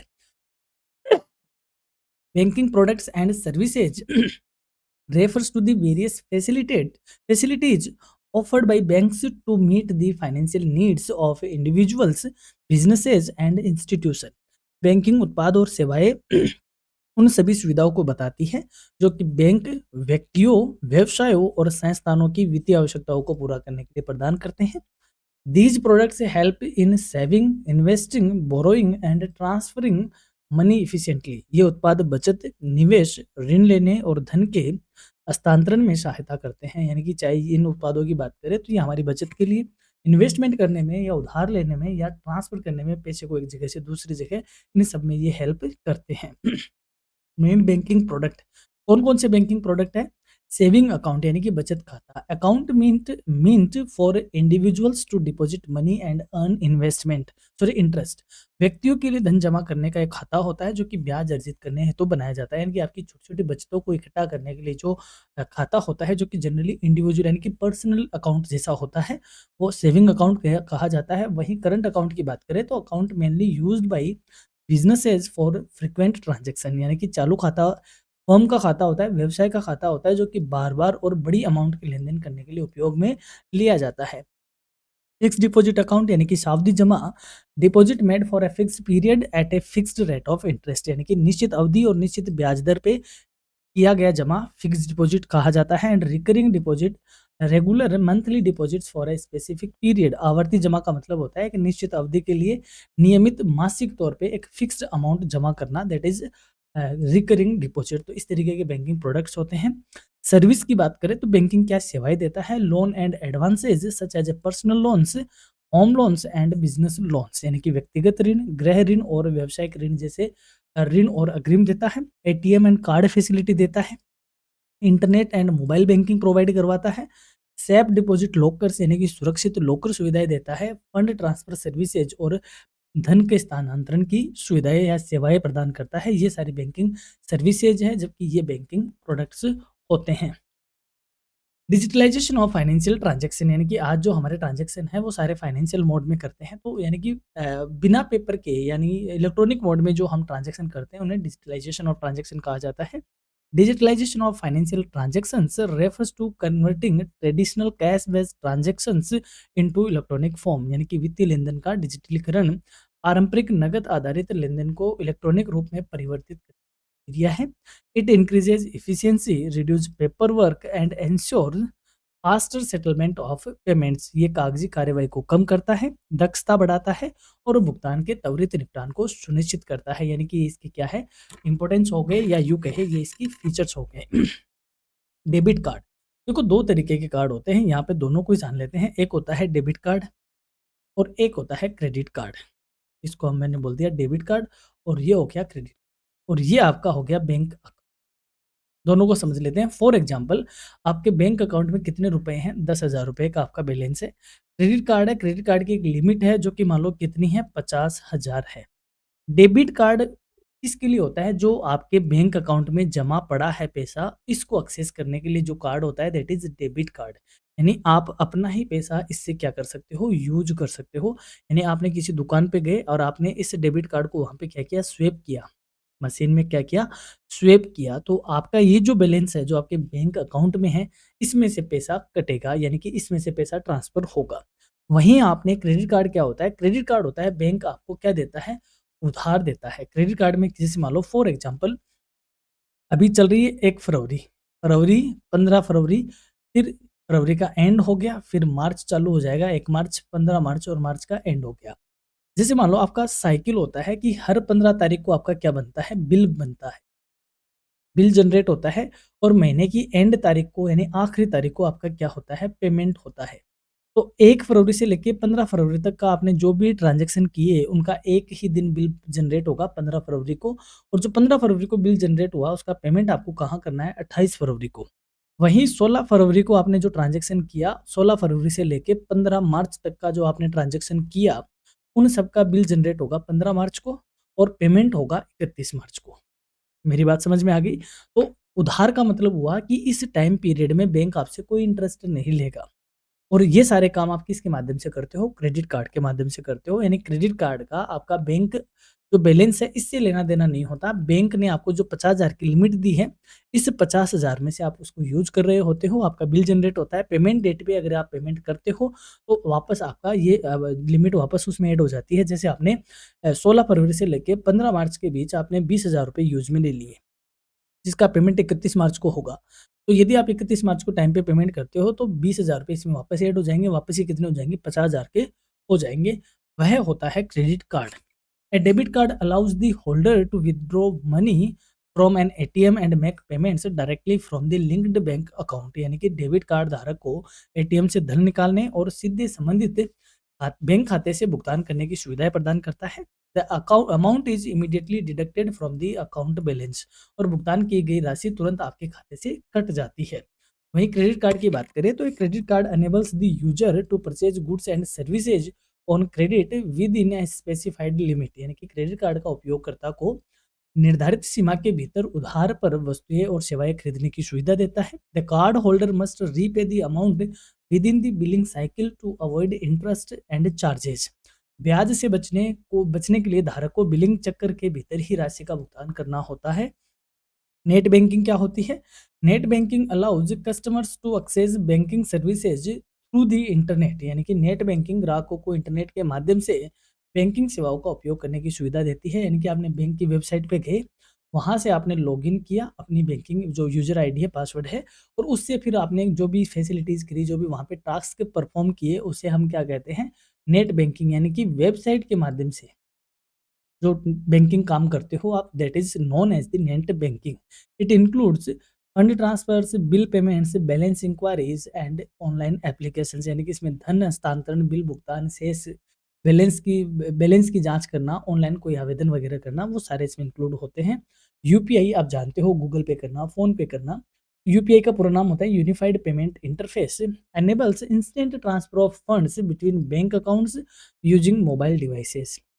यूनिफाइड पेमेंट इंटरफेस यानी कि यूपीआई मोबाइल उपकरणों के माध्यम से बैंक खातों के बीच तुरंत धन हस्तांतरण की सुविधा प्रदान करता है।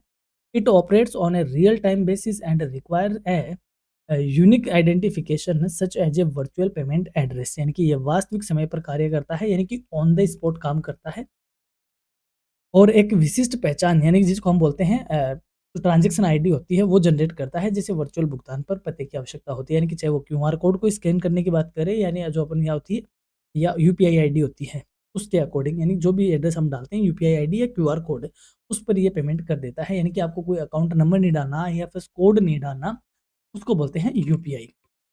डिजिटल वॉलेट जैसे अमेज़न का कोई वॉलेट होता है, फ़ोनपे का वॉलेट होता है, ये सारे वॉलेट होते हैं जो डिजिटल कैश को होल्ड करते हैं। वॉलेट का मतलब होता है पर्स या बटुआ। तो ऐसा पर्स जो डिजिटल मोड में है, उसे हम डिजिटल वॉलेट कहते हैं। Digital wallets are electronic applications that store payment information and allow user to make online और ऑफलाइन पेमेंट्स कन्वीनियंटली। यानी कि डिजिटल वॉलेट इलेक्ट्रॉनिक अनुप्रयोग है, यानी कि एप्लीकेशन है, जो कि भुगतान संबंधी जानकारी संग्रहित रखता है और उपयोगकर्ता या वो ऑनलाइन या ऑफलाइन भुगतान करने की सुविधा प्रदान करते हैं। अब बात करते हैं securities and precautions against Ponzi schemes and online frauds. Ponzi scheme का मतलब होता है, आपने हेरा फेरी देखी होगी, 30 दिन में पैसा डबल, इस तरीके की जो लालच देने वाली स्कीम्स होती है, उनको पॉन्जी स्कीम कहते हैं। ऑनलाइन फ्रॉड आप जानते हो, साइबर फ्रॉड होना, आपके कोई ओटीपी या कोई लिंक वगैरह भेजना, फिशिंग वगैरह करना, इन सब से जो आपका पेमेंट हैक कर लिया जाता है, that is known as the online fraud. Meaning of Ponzi schemes. A Ponzi schemes is a fraudulent investment plan in which returns are paid to earlier investors using the money collected from new investors instead of genuine profit earned from business activities. Ponzi योजना एक धोखाधड़ी पूर्ण निवेश योजना है, जिसमें वास्तविक व्यावसायिक लाभ के स्थान पर नए निवेशकों से धन प्राप्त प्राप्त धन को पहले निवेशकों में प्रतिफल के रूप में दिया जाता है। इसको देखो, इसे समझो। आप इसको मैं ज़्यादा आपको बता सकता हूँ कि आप कोई भी अखबार उठा लो, XYZ, यहाँ पे नाम नहीं लूँगा मैं अखबार का, उसमें जो ऐड आते हैं, आवश्यकता वाले, पार्ट टाइम और फुल टाइम, इस तरीके के ऐड आते हैं, तो आप वहाँ पे देखना, घर बैठे एक ऐसा ऐड आता है कि घर बैठे आप वर्क फ्रॉम होम करो, आपको लैपटॉप वगैरह रखना होगा, आप इसके लिए ये डॉक्यूमेंट दो और आप घर से काम करो। ये पूरा का पूरा पोंजी स्कीम है। फ्रॉड है, डेफ़िनिटली फ्रॉड है। आप चाहो तो इसको यूट्यूब वगैरह पे सर्च करना, बहुत सारे लोग रोज़ इस चीज़ के हत्थे चढ़ते हैं। ये तो कोई ना तो न्यूज़पेपर इसकी तरफ ध्यान देता है, ना कोई और देता है। इनोसेंट लोग इसके चक्कर में आ भी जाते हैं। तो ये सारी पोंजी स्कीम होती है, जहाँ पर आपको जो पुराने पुराने लोग होते हैं, नए इन्वेस्टर से पैसा उठा के इनको पकड़ा देंगे, तो ये सैटिस्फाई हो जाएँगे। फिर इस हिसाब से और दूसरों को नए-नए से पकड़ाते रहते हैं, और जब बड़ा अमाउंट हो जाता है, तो मार्केट से गायब हो जाते हैं। That is known as the Ponzi scheme. यानी कि पहले आपका विश्वास जीता जाता है, फिर आपको चूना लगाया जाता है। फीचर्स ऑफ पोंजी स्कीम्स, यानी कि इसकी विशेषताएँ क्या हैं? Promise of unusually high returns. सबसे पहली बात है, ये असामान्य रूप से ज़्यादा प्रतिफल का प्रॉमिस करते हैं कि बहुत आपको रिटर्न मिलेगा। लिटिल और नो रिस्क एक्सप्लेनेशन, यानी कि ये जोखिम के बारे में बहुत कम या कोई जानकारी नहीं देते, कोई रिस्क है ही नहीं। लैक ऑफ ट्रांसपेरेंसी, यानी पारदर्शिता तो बिल्कुल भी नहीं होती। डिफिकल्टी इन विथड्रॉइंग फंड्स, और इनके धन निकालने में कठिनाइयाँ बहुत ज़्यादा होती है। जैसे आपने कोई ऐप होता है, ऐसा होता है ना, क्लिक वाले ऐप होते हैं कि आप दिन में 3 बार क्लिक करो, ये करो, आपका इधर पेमेंट इकट्ठा होता रहता है। आपने पिछले 30 दिन में यहाँ पे 1000-2000 रुपए इकट्ठे कर लिए पॉइंट्स, जब आपने विथड्रॉ करने का टाइम आया तो एक भी विथड्रॉ नहीं हो रहा। तो यानी कि विथड्रॉइंग फंड्स इनके डिफिकल्ट होते हैं, कोई बहुत लंबी प्रोसेस होती है या होती ही नहीं। ऑनलाइन फ्रॉड्स क्या होता है? Online fraud refers to fraudulent activities carried out through digital platforms to steal money or personal information, यानी कि ऑनलाइन धोखाधड़ी उन छल कपटपूर्ण गतिविधियों को कहा जाता है जो डिजिटल माध्यमों के द्वारा धन या व्यक्तिगत जानकारी चुराने के उद्देश्य से की जाती है। यानी कि आपकी कोई पर्सनल फाइनेंशियल इन्फॉर्मेशन चुराना, या फिर आपका पेमेंट चुराना, या पेमेंट आपसे लूटना, जबरदस्ती आपसे पेमेंट लूटना, कोई लिंक पे क्लिक करवा के ओटीपी वगैरह लेके, वो सारी चीज़ें ऑनलाइन फ्रॉड कही जाती हैं।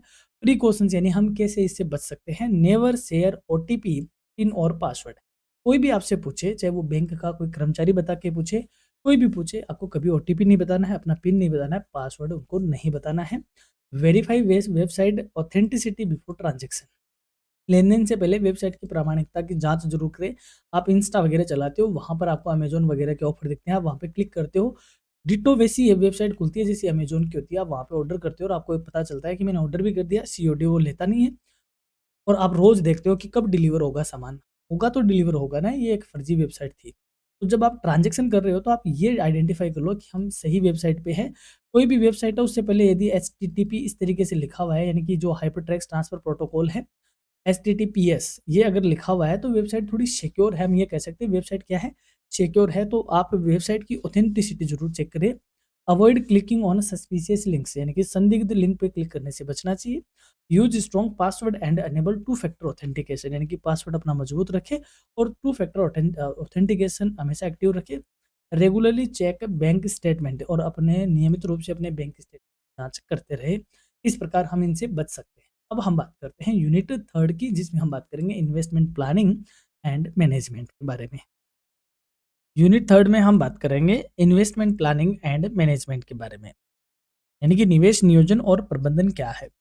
Investment planning refers to the process of allocating savings into suitable financial instruments with the objective of generating returns and achieving financial goals। यानी कि निवेश नियोजन का मतलब वो हुआ कि जो आपने बचत करी है, उसको सही ढंग से सही जगह पे उसको निवेश करना, यानी इन्वेस्ट करना, ताकि आपने जो गोल्स लिए हैं, फाइनेंशियल गोल्स लिए हैं, कितना रिटर्न आपको मिलना चाहिए, ये सारे आप क्या कर सको, अचीव कर सको। निवेश नियोजन वह प्रक्रिया है जिसके माध्यम से बचत को उपयुक्त वित्तीय साधनों में लगाकर प्रतिफल अर्जित किया जाता है और वित्तीय लक्ष्यों को प्राप्त किया जाता है।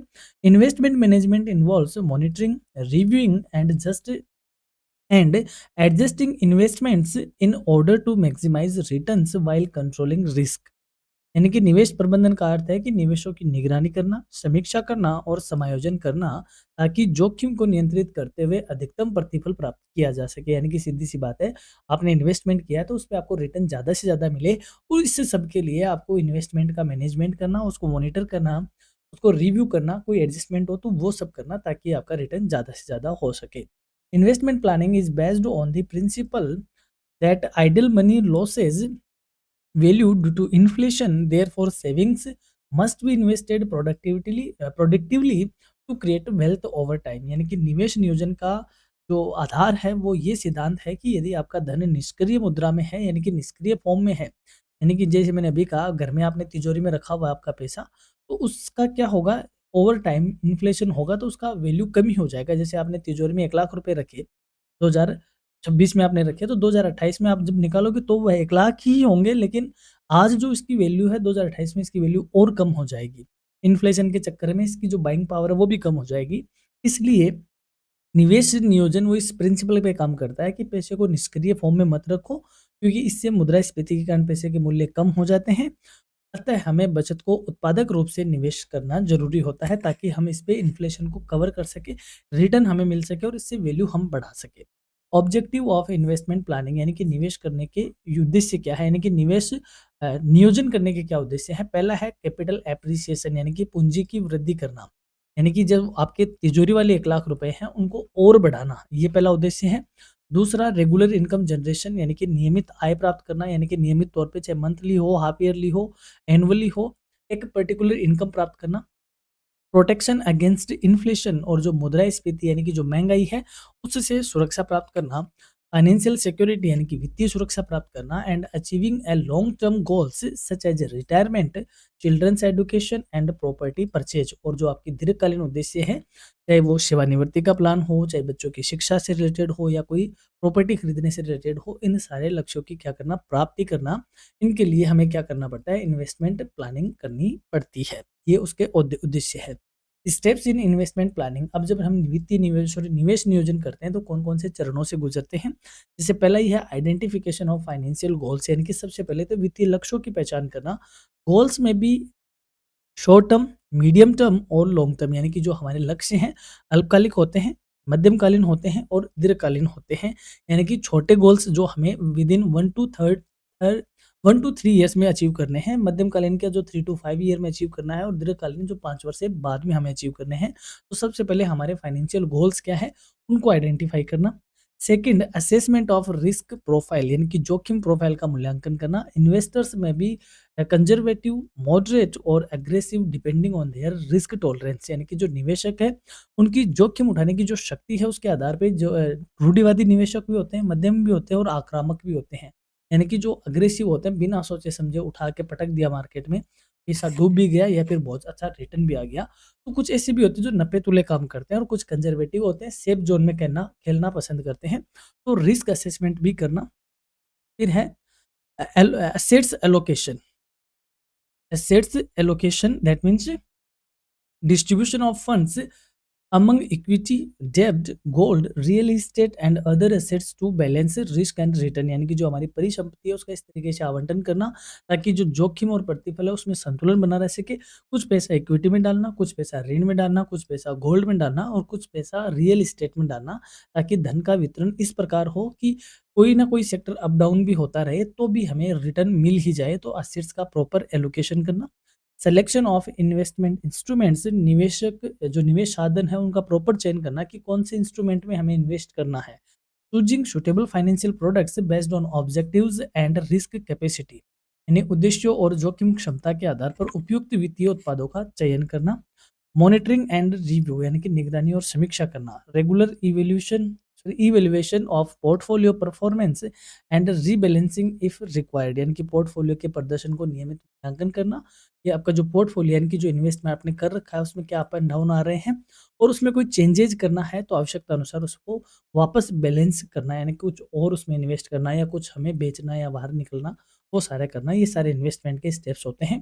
प्रिंसिपल्स ऑफ इन्वेस्टमेंट मैनेजमेंट, अब निवेश प्रबंधन के सिद्धांत कौन से हैं। पहला ही है डाइवर्सिफिकेशन रिड्यूस रिस्क, यानी कि यदि आप अपने पोर्टफोलियो में विविधीकरण लाते हो तो ये आपकी जोखिम को कम करता है। यानी कि कुछ आप लार्ज कैप में डाल देते हो, कुछ मीडियम कैप में डालते हो, कुछ पेनी शेयर्स में डालते हो, कुछ आप रियल एस्टेट में डालते हो, कुछ गोल्ड में डालते हो, कुछ अदर डालते हो, तो ये आपके रिस्क को क्या करता है, कम करता है।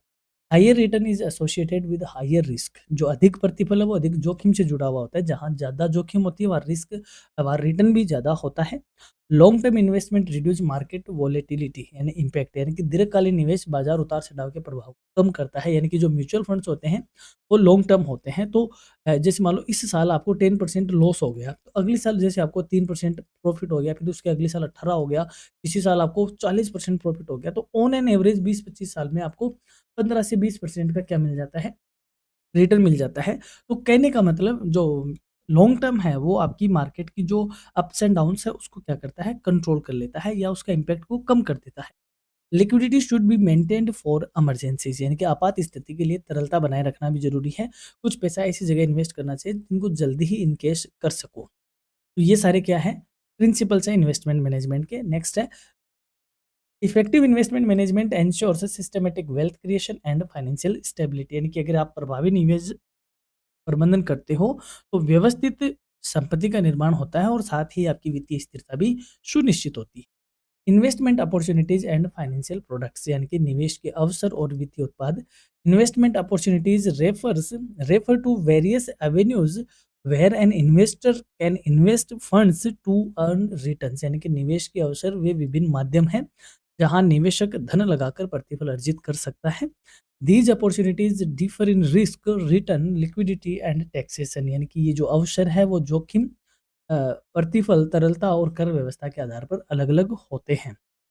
मेजर इन्वेस्टमेंट अपॉर्चुनिटी, यानी कि मुख्य निवेश अवसर क्या है, जैसे कुछ इक्विटी इंस्ट्रूमेंट होते हैं, यानी समता साधन होते हैं, जैसे shares of company, equity mutual funds, इनमें इन्वेस्टमेंट करना। These offer high return potential but involve higher risk due to market fluctuations, इनमें उच्च प्रतिफल की संभावना होती है परंतु इसमें बाजार उतार चढ़ाव के कारण जोखिम भी उच्च होती है, ज़्यादा होती है। फिर आते हैं डेट इंस्ट्रूमेंट, यानी कि ऋण के साधन, जैसे बॉन्ड हो गए, डिबेंचर्स हो गए, फिक्स्ड डिपॉजिट हो गई, गवर्नमेंट सिक्योरिटीज हो गई। ये सारे क्या करते हैं, these provides fixed income with lower risk compare to equity. ये समता की तुलना में कम जोखिम होती है, जो कम जोखिम होते हैं तो इनसे हमें रिटर्न भी या इनकम भी क्या होती है, कम जनरेट होते हैं और ये सेफ होते हैं। सेफ मतलब इनकम के मामले में सेफ होते हैं। हाइब्रिड इंस्ट्रूमेंट, यानी कि जो डेब्ट भी होते हैं और साथ ही में इक्विटी में का मिक्सचर भी होता है, जैसे बैलेंस्ड म्यूचुअल फंड हो गए, मंथली इनकम प्लान्स हो गए। ये क्या करते हैं, ये संतुलित होते हैं, इसमें दोनों का होता है, इक्विटी भी होती है और डेब्ट भी होता है। These combines equity and debt to balance risk and return, ये क्या की समता और ऋण का संयोजन होता है जो कि जोखिम और प्रतिफल का संतुलन बनाते हैं।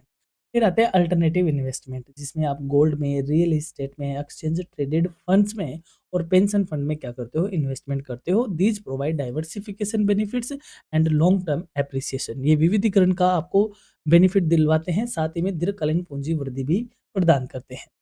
फैक्टर्स इन्फ्लुएंसिंग इन्वेस्टमेंट चॉइस, यानी कि निवेश चयन को प्रभावित करने वाले कारक कौन-कौन से हैं, यानी कि आप कौन से किसकी तरफ आप जाते हो, तो इसको सेलेक्ट करने के फैक्टर्स कौन-कौन से हैं। पहला है रेट ऑफ रिटर्न, यानी कि प्रतिफल दर क्या है, किसमें कितना रिटर्न मिल रहा है, तो आप रिटर्न के अकॉर्डिंग डिसाइड करते हो। रिस्क लेवल क्या है, यानी कि जोखिम का स्तर कैसा है। इन्वेस्टमेंट होरिज़न, यानी कि निवेश अवधि क्या है, कितने टाइम के लिए इन्वेस्ट हो रहा है, इन्वेस्ट हो रहा है, उसके अकॉर्डिंग आप सेलेक्ट करते हो। लिक्विडिटी कैसी है, इनके इनकेस करने का क्या ज़रिया है। एंड टैक्स इम्प्लीकेशंस, यानी कि कर का आप पे क्या प्रभाव पड़ रहा है, क्या इसको टैक्स बेनिफिट मिल रहा है, रिबेट वगैरह मिल रही है, वो सारी चीज़ें, ये सारी चीज़ें आपके इन्वेस्टमेंट इंस्ट्रूमेंट को सेलेक्ट करने में, आपको डिसीजन करने में हेल्प करती है, या ये वो फैक्टर है जो आपके डिसीजन को इम्पैक्ट करते हैं। A well diversified portfolio includes a mix of different financial products to reduce overall risk, यानी कि संतुलित पोर्टफोलियो में विभिन्न वित्तीय उत्पादों का मिश्रण शामिल होता है, जिससे समग्र जोखिम क्या होती है, कम होती है। अब बात करते हैं इंश्योरेंस की। Insurance planning, life and non life including medical insurance scheme, यानी कि बीमा योजना या बीमा नियोजन या बीमा योजन क्या होता है।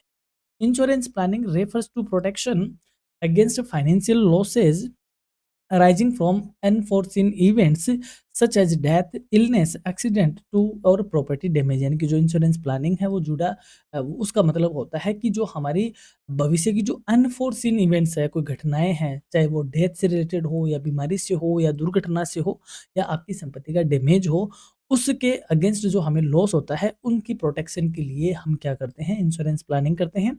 Insurance transfers risk from an individual to an insurance company in exchange for a premium. यानी कि जो इंश्योरेंस कंपनी है उसको आप प्रीमियम पे करते हो, तो आपकी जो रिस्क है, यानी कि ये जो अनफोर्सीन वाली रिस्क है, ये आपसे ट्रांसफर किसकी तरफ हो जाती है? इंश्योरेंस कंपनी की तरफ हो जाती है। फिर इस रिस्क का कवर आपको कौन देता है? इंश्योरेंस कंपनी देता है। जैसे पहला ही बात करें, लाइफ इंश्योरेंस यानी कि जीवन बीमा सबसे प्रचलित है, सबसे नोन है। इसमें क्या करता है, कोई व्यक्ति अपना एक पर्टिकुलर टाइम पीरियड के लाइफ इंश्योरेंस करवाता है। अगर इन बिटवीन डेथ हो जाती है इस बीमित व्यक्ति की, तो इसके परिजनों को वो जो अमाउंट है वो क्या कर दी जाती है? पेमेंट कर दी जाती है। तो एक तरीके से इस बंदे को तो नहीं मिला, लेकिन इसके जो डिपेंडेंट है उनको एक इकोनॉमिकली या फाइनेंशियली हेल्प इससे मिलती है। तो लाइफ इंश्योरेंस यही होता है। Life insurance provides financial protection to the family in case of death of the insured person. जीवन बीमा बीमित व्यक्ति की मृत्यु की स्थिति में परिवार को वित्तीय सुरक्षा प्रदान करता है। टाइप्स ऑफ लाइफ इंश्योरेंस, क्या प्रकार है इसके?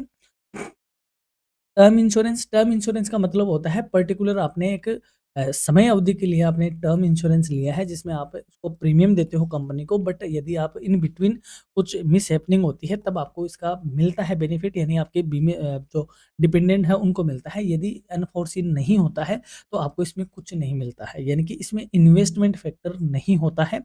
होल लाइफ पॉलिसी यानी कि मृत्यु तक का आपका बीमा हो जाता है।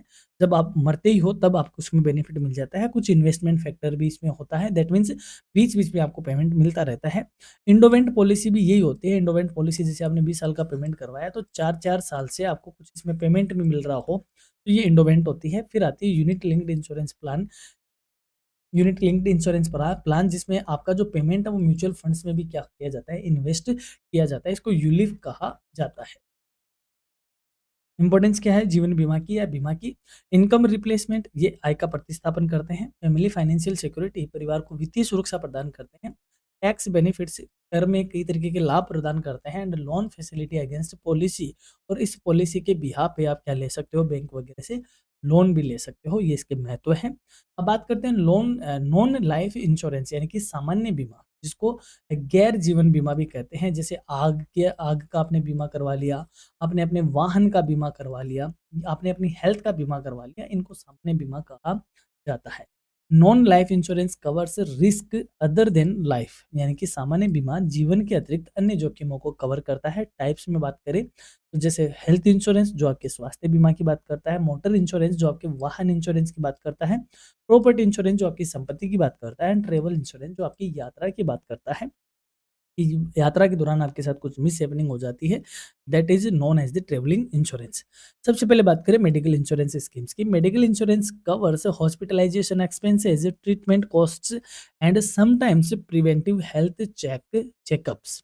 चिकित्सा बीमा योजनाएं, चिकित्सा बीमा अस्पताल व उपचार लागत और कभी-कभी स्वास्थ्य जांच को भी कवर करता है। बेनिफिट क्या है हेल्थ इंश्योरेंस के? Financial support during medical emergencies, चिकित्सा आपात स्थिति में वित्तीय सहायता देता है।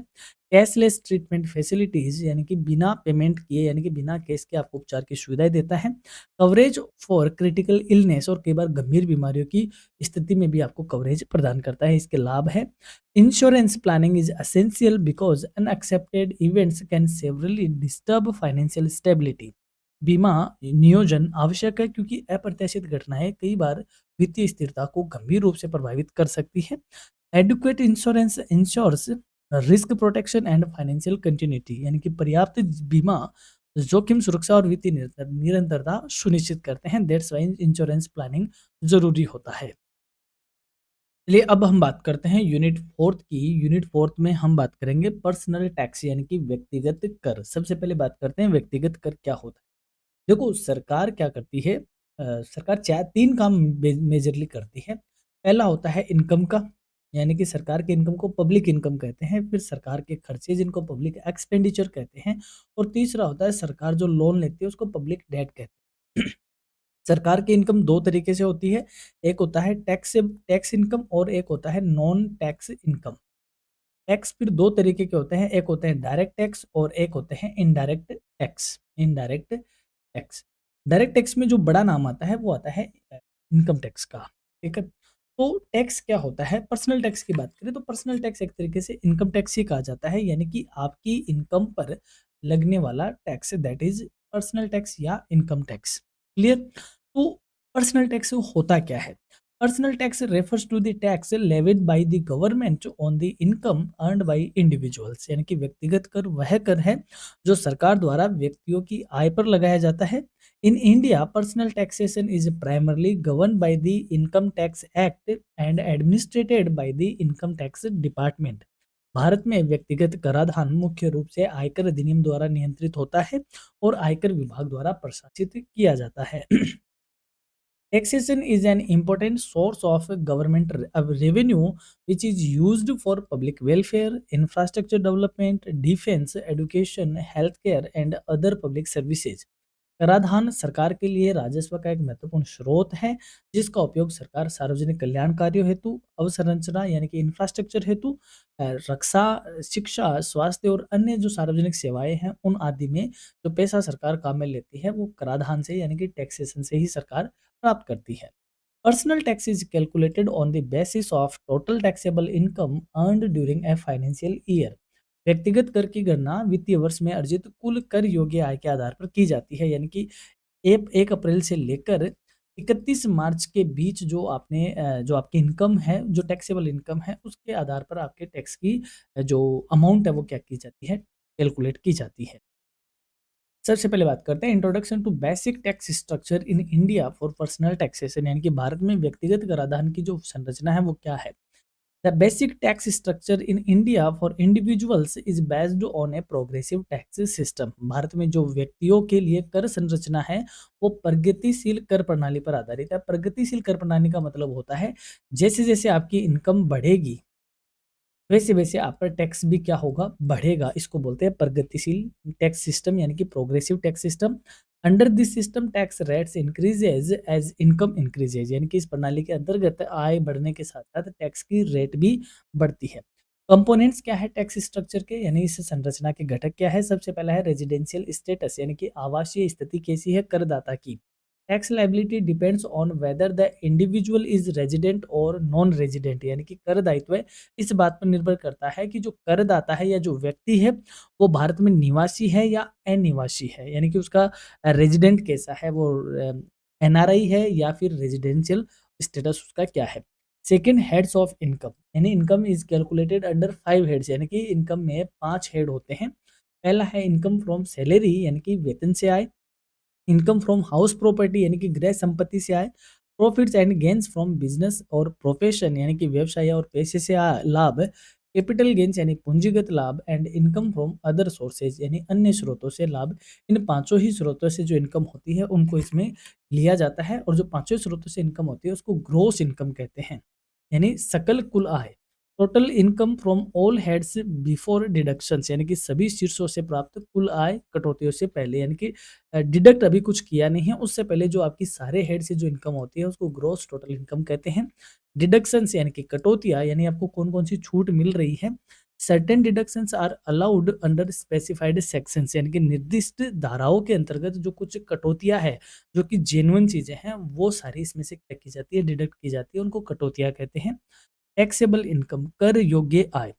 Income after deduction on which tax is calculated, यानी कि जो आपकी सकल कुल लाभ आय थी उसमें से जो कटौती होनी थी वो सारी घटाने के बाद जो इनकम बचती है जिस पे टैक्स लगाया जाएगा उसे कर योग्य आय कहते हैं। Tax slabs, different income slabs have different tax rate, और कर स्लैब का मतलब होता है विभिन्न आय वर्गों पर अलग अलग कर दरें लागू होती है, यानी कि जैसे कहते हैं कि 8 लाख तक टैक्स फ्री हो गया, उसके बाद से 5% हो गया, उसके ऊपर 10% हो गया, फिर उसके ऊपर 15% हो गया, तो अलग-अलग टैक्स स्लैब होते हैं।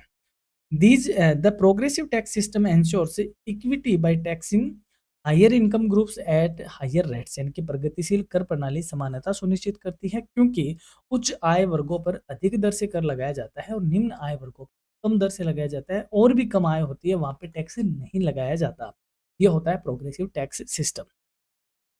Aspects of personal tax planning, यानी कि व्यक्तिगत कर नियोजन के पहलू क्या क्या है। Personal tax planning refers to arranging financial affairs in such a manner that tax liability is minimised legally by utilising available exemptions, deductions and rebates यानी कि व्यक्तिगत कर नियोजन का अर्थ है वित्तीय मामलों को इस प्रकार व्यवस्थित करना ताकि उपलब्ध छूट, कटौतियाँ और रियायतों का उपयोग करके कानूनी रूप से टैक्स का जो लायबिलिटी यानी कि जो कर दायित्व है वो क्या किया जा सके, कम किया जा सके। यानी कि कहने का मतलब टैक्सेबल इनकम को कानूनी तौर पर कम करना क्या कहा जाता है, पर्सनल टैक्स प्लानिंग कहा जाता है। इसमें जो भी आपको एग्ज़म्पशन्स मिल सकती है, जो भी डिडक्शंस मिल सकती है, जो भी रिबेट मिल सकती है, वो सारी आपको उसमें से लेना है, वह क्या कहा जाता है, पर्सनल टैक्स प्लानिंग कहा जाता है। Tax planning is different from tax evasion यानी कि जो कर नियोजन है वो कर चोरी से अंतर है। कर चोरी क्या होता है? गैर कानूनी रूप से टैक्स का पेमेंट नहीं करना या उसको चोरना या उसका कम करना, दैट इज कर चोरी। और जेन्युइन तौर पे अंडर लॉज अगर उसको आप सही ढंग से डिडक्शन ले रहे हो उसे कर प्लानिंग कहते हैं यानी कि कर नियोजन कहते हैं। Tax planning is legal while tax evasion is illegal यानी कि कर नियोजन वैध है जबकि कर चोरी अवैध है। इन दोनों में क्या डिफरेंस है ये एग्जाम में आपसे पूछा जा सकता है। ऑब्जेक्टिव ऑफ टैक्स प्लानिंग, क्यों करना चाहिए टैक्स प्लानिंग, क्या उद्देश्य है इसके? रिडक्शन ऑफ टैक्स लायबिलिटी यानी कि कर दायित्व में कमी करने के लिए, मिनिमाइजेशन ऑफ सेविंग्स बचत को अधिक करने के लिए, इफिशिएंट फाइनेंशियल मैनेजमेंट कुशल वित्तीय प्रबंधन करने हेतु, कंप्लायंस विद टैक्स लॉज यानी कि कर कानूनों का पालन करने हेतु कर नियोजन करना किया जाता है या कर नियोजन करने की ये क्या है, उद्देश्य है। की एस्पेक्ट्स की बात करें, प्रमुख पहलू क्या है? पहला ही है इन्वेस्टमेंट प्लानिंग यानी कि निवेश नियोजन। Investment is tax in tax saving instruments यानी कि कर बचत साधनों में निवेश करना। Timing of income and expenses यानी कि आय और व्यय का समय निर्धारित करना। Planning receipts and payments with in the financial year यानी कि वित्तीय वर्ष के भीतर प्राप्तियों और भुगतानों की योजना बनाना। यूटिलाइजेशन ऑफ डिडक्शंस यानी कि जो आपने कटौतियां ली है उनका सही यूटिलाइजेशन करना। Claiming eligible deductions under law यानी कि जो आपको मिल सकती है कटौतियाँ, उन सब का दावा करना जो कि आप उस कानून के अंतर्गत आप ले सकते हो। सिलेक्शन ऑफ टैक्स रेजिम यानी कि choosing between available tax structures यानी कि कर व्यवस्था का चयन करना। उपलब्ध कर संरचनाओं में से जो उपयुक्त विकल्प आपके लिए हो सकता है उसको सिलेक्ट करना। Effective tax planning helps individuals retain more disposable income and achieve financial goals efficiently। प्रभावी कर नियोजन से व्यक्ति अपनी उपयोग योग्य आय को अधिक बनाए रख सकता है और वित्तीय लक्ष्यों को कुशलतापूर्वक प्राप्त कर सकता है। सीधी सी बात है, आप अपना इनकम टैक्स को का जो लायबिलिटी है वो आपको लीगल मोड में कम करना आपकी टैक्स प्लानिंग कहा जाता है। यदि आप टैक्स कम से कम दोगे तो सीधी-सी बात है आपकी डिस्पोजेबल इनकम यानी कि उपभोग योग्य जो इनकम है वो बढ़ जाएगी और आपके जो फाइनेंशियल गोल्स हैं उनको आप सही ढंग से प्राप्त कर पाओगे। Exemptions and deductions for individuals यानी कि व्यक्तियों के लिए छूट और कटौतियाँ कौन-कौन सी यानी कि कौन-कौन सी छूटें हमें मिलती है टैक्स के मामले में। Exemptions refers to income that is not included in total income for tax calculation यानी कि छूट का अर्थ वह आय जिसे कर गणना में कुल आय में शामिल नहीं किया जाता है यानी कि जिसको हमने टैक्सेबल इनकम में काउंट ही नहीं किया, दैट इज एग्जम्पशंस। और डिडक्शन का क्या मतलब होता है? Deduction refer to amounts subtracted from gross total income to reduce taxable income. जबकि कटौती का अर्थ होता है कि सकल कुल आय में से घटाई जाने वाली राशि जिससे कर योग्य आय क्या हो जाती है, कम हो जाती है। यानी कि एग्जम्पशन का मतलब होता है जिनको टैक्सेबल इनकम में काउंट ही नहीं किया जाए, वो तो हो गई छूट। और डिडक्शन यानी कि कटौती यानी टैक्सेबल इनकम में तो काउंट होगी लेकिन ये बाद में क्या हो जाएगी, डिडक्ट हो जाएगी। इसको क्लेम कर दोगे आप फिर डिडक्ट हो जाएगी, इसको बोलते हैं कटौती। कॉमन एग्जेम्पशंस क्या होती है? जैसे HRA, house house rent allowance, leave travel allowance, agriculture income यानी कि कृषि आय, अवकाश, यात्रा भत्ता, गृह किराया भत्ता, ये सारे एग्जेम्पशंस हैं। वहीं डिडक्शन की बात करें, कटौतियाँ, investment in specified saving schemes यानी कि जो विशेष बचत योजनाएं होती है, अगर आप उसमें निवेश करते हो तो इनकी आपको क्या मिल जाती है, डिडक्शन मिल जाती है। लाइफ इंश्योरेंस प्रीमियम यानी कि जीवन बीमा का जो आप प्रीमियम देते हो वह आपको इनकम टैक्स में छूट दिला देता है। कंट्रीब्यूशन टू प्रोविडेंट फंड यानी कि पीएफ में जो आपका अंशदान जमा होता है, पैसा जमा होता है, उससे आपको डिडक्शन मिल जाती है। हेल्थ इंश्योरेंस का जो प्रीमियम है वह आपको डिडक्शन में मिल जाता है। एजुकेशन लोन इंटरेस्ट यानी कि शिक्षा का जो लोन है उस पर जो ब्याज होता है वह आपको डिडक्शन मिल जाता है। ये कुछ सामान्य कटौतियाँ हैं। Exemptions and deductions encourages savings, insurance and social welfare activities. इनकी जो जो छूट और कटौतियाँ है ये आपकी बचत को बीमा को और सामाजिक कल्याण गतिविधियों को प्रोत्साहित करती है। यदि सरकार ये सारी चीज़ें नहीं लाए, तो हम इनमें क्या नहीं करेंगे, कोई इन्वेस्टमेंट नहीं करेंगे। क्योंकि आपने देखा होगा जो भी गवर्नमेंट एम्प्लॉयी होता है वो जनरली इन सभी में करता है। उसकी मजबूरी होती है क्योंकि वह लीगली अपने टैक्सेबल जो लायबिलिटी है उसको क्या करना चाहता है, कम करना चाहता है। दैट्स व्हाई वो सेविंग की तरफ भी जाता है, इंश्योरेंस की तरफ भी जाता है एंड सोशल वेलफेयर एक्टिविटीज़ की तरफ भी बढ़ जाता है। अब बात करें ई-फाइलिंग, ई-फाइलिंग क्या होती है? देखो, सरकार आपसे टैक्स लेगी। सरकार क्या लेगी? टैक्स लेगी। टैक्स लेगी तो पहले कोई टाइम पर होता था, इसके लिए कलेक्टर बन जाता था, यानी कलेक्टर का मतलब टैक्स कलेक्ट करने वाला ही होता था। तो टैक्स सरकार को आपको देना है तो कैसे दोगे? सरकार ने उसके लिए जो मैकेनिज़्म डेवलप किया है कि इलेक्ट्रॉनिक मोड पे आप ऑनलाइन हमें फाइल-वाइल भर-भरा के आप अपना टैक्स पेमेंट कर सकते हो। इसे बोलते हैं ई-फाइलिंग, जिसको हम दूसरी भाषा में आईटीआर भी कहते हैं, इनकम टैक्स रिटर्न भी जिसको कहा जाता है। E-filing refers to the process of submitting income tax returns electronically through the official online portal, यानी कि ई फाइलिंग का अर्थ होता है आधिकारिक ऑनलाइन पोर्टल के माध्यम से आयकर रिटर्न को, यानी कि आईटीआर को इलेक्ट्रॉनिक रूप से प्रस्तुत करना या सबमिट करना।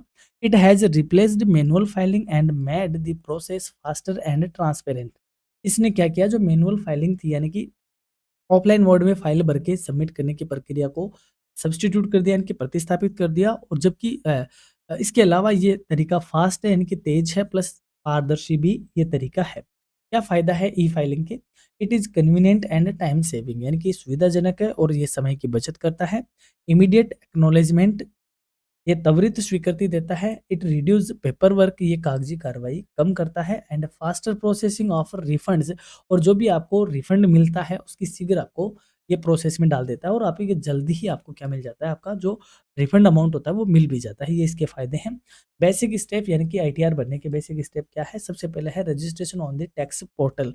सबसे पहले आपको जो ऑफिशियल टैक्स पोर्टल है like India income tax dot GOV.in जो है, उस पे आपको क्या करना पड़ता है? रजिस्टर करना पड़ता है। Second, selection of appropriate return form, यानी आपको उपयुक्त रिटर्न फॉर्म चयन करना पड़ेगा। वहाँ पे मल्टीपल रिटर्न फॉर्म होते हैं, जैसे फर्म के लिए होता है, इंडिविजुअल के लिए होता है, कंपनी के लिए होता है, अलग-अलग होता है, तो वो आपको एक प्रॉपर फॉर्म इसका सेलेक्ट करना पड़ेगा। Filing income and deduction detail, आपको आय और कटौती विवरण भरना होगा कि आपको क्या आपकी इनकम है, क्या आपको डिडक्शन इसमें चाहिए, वो आपको भरने होंगे।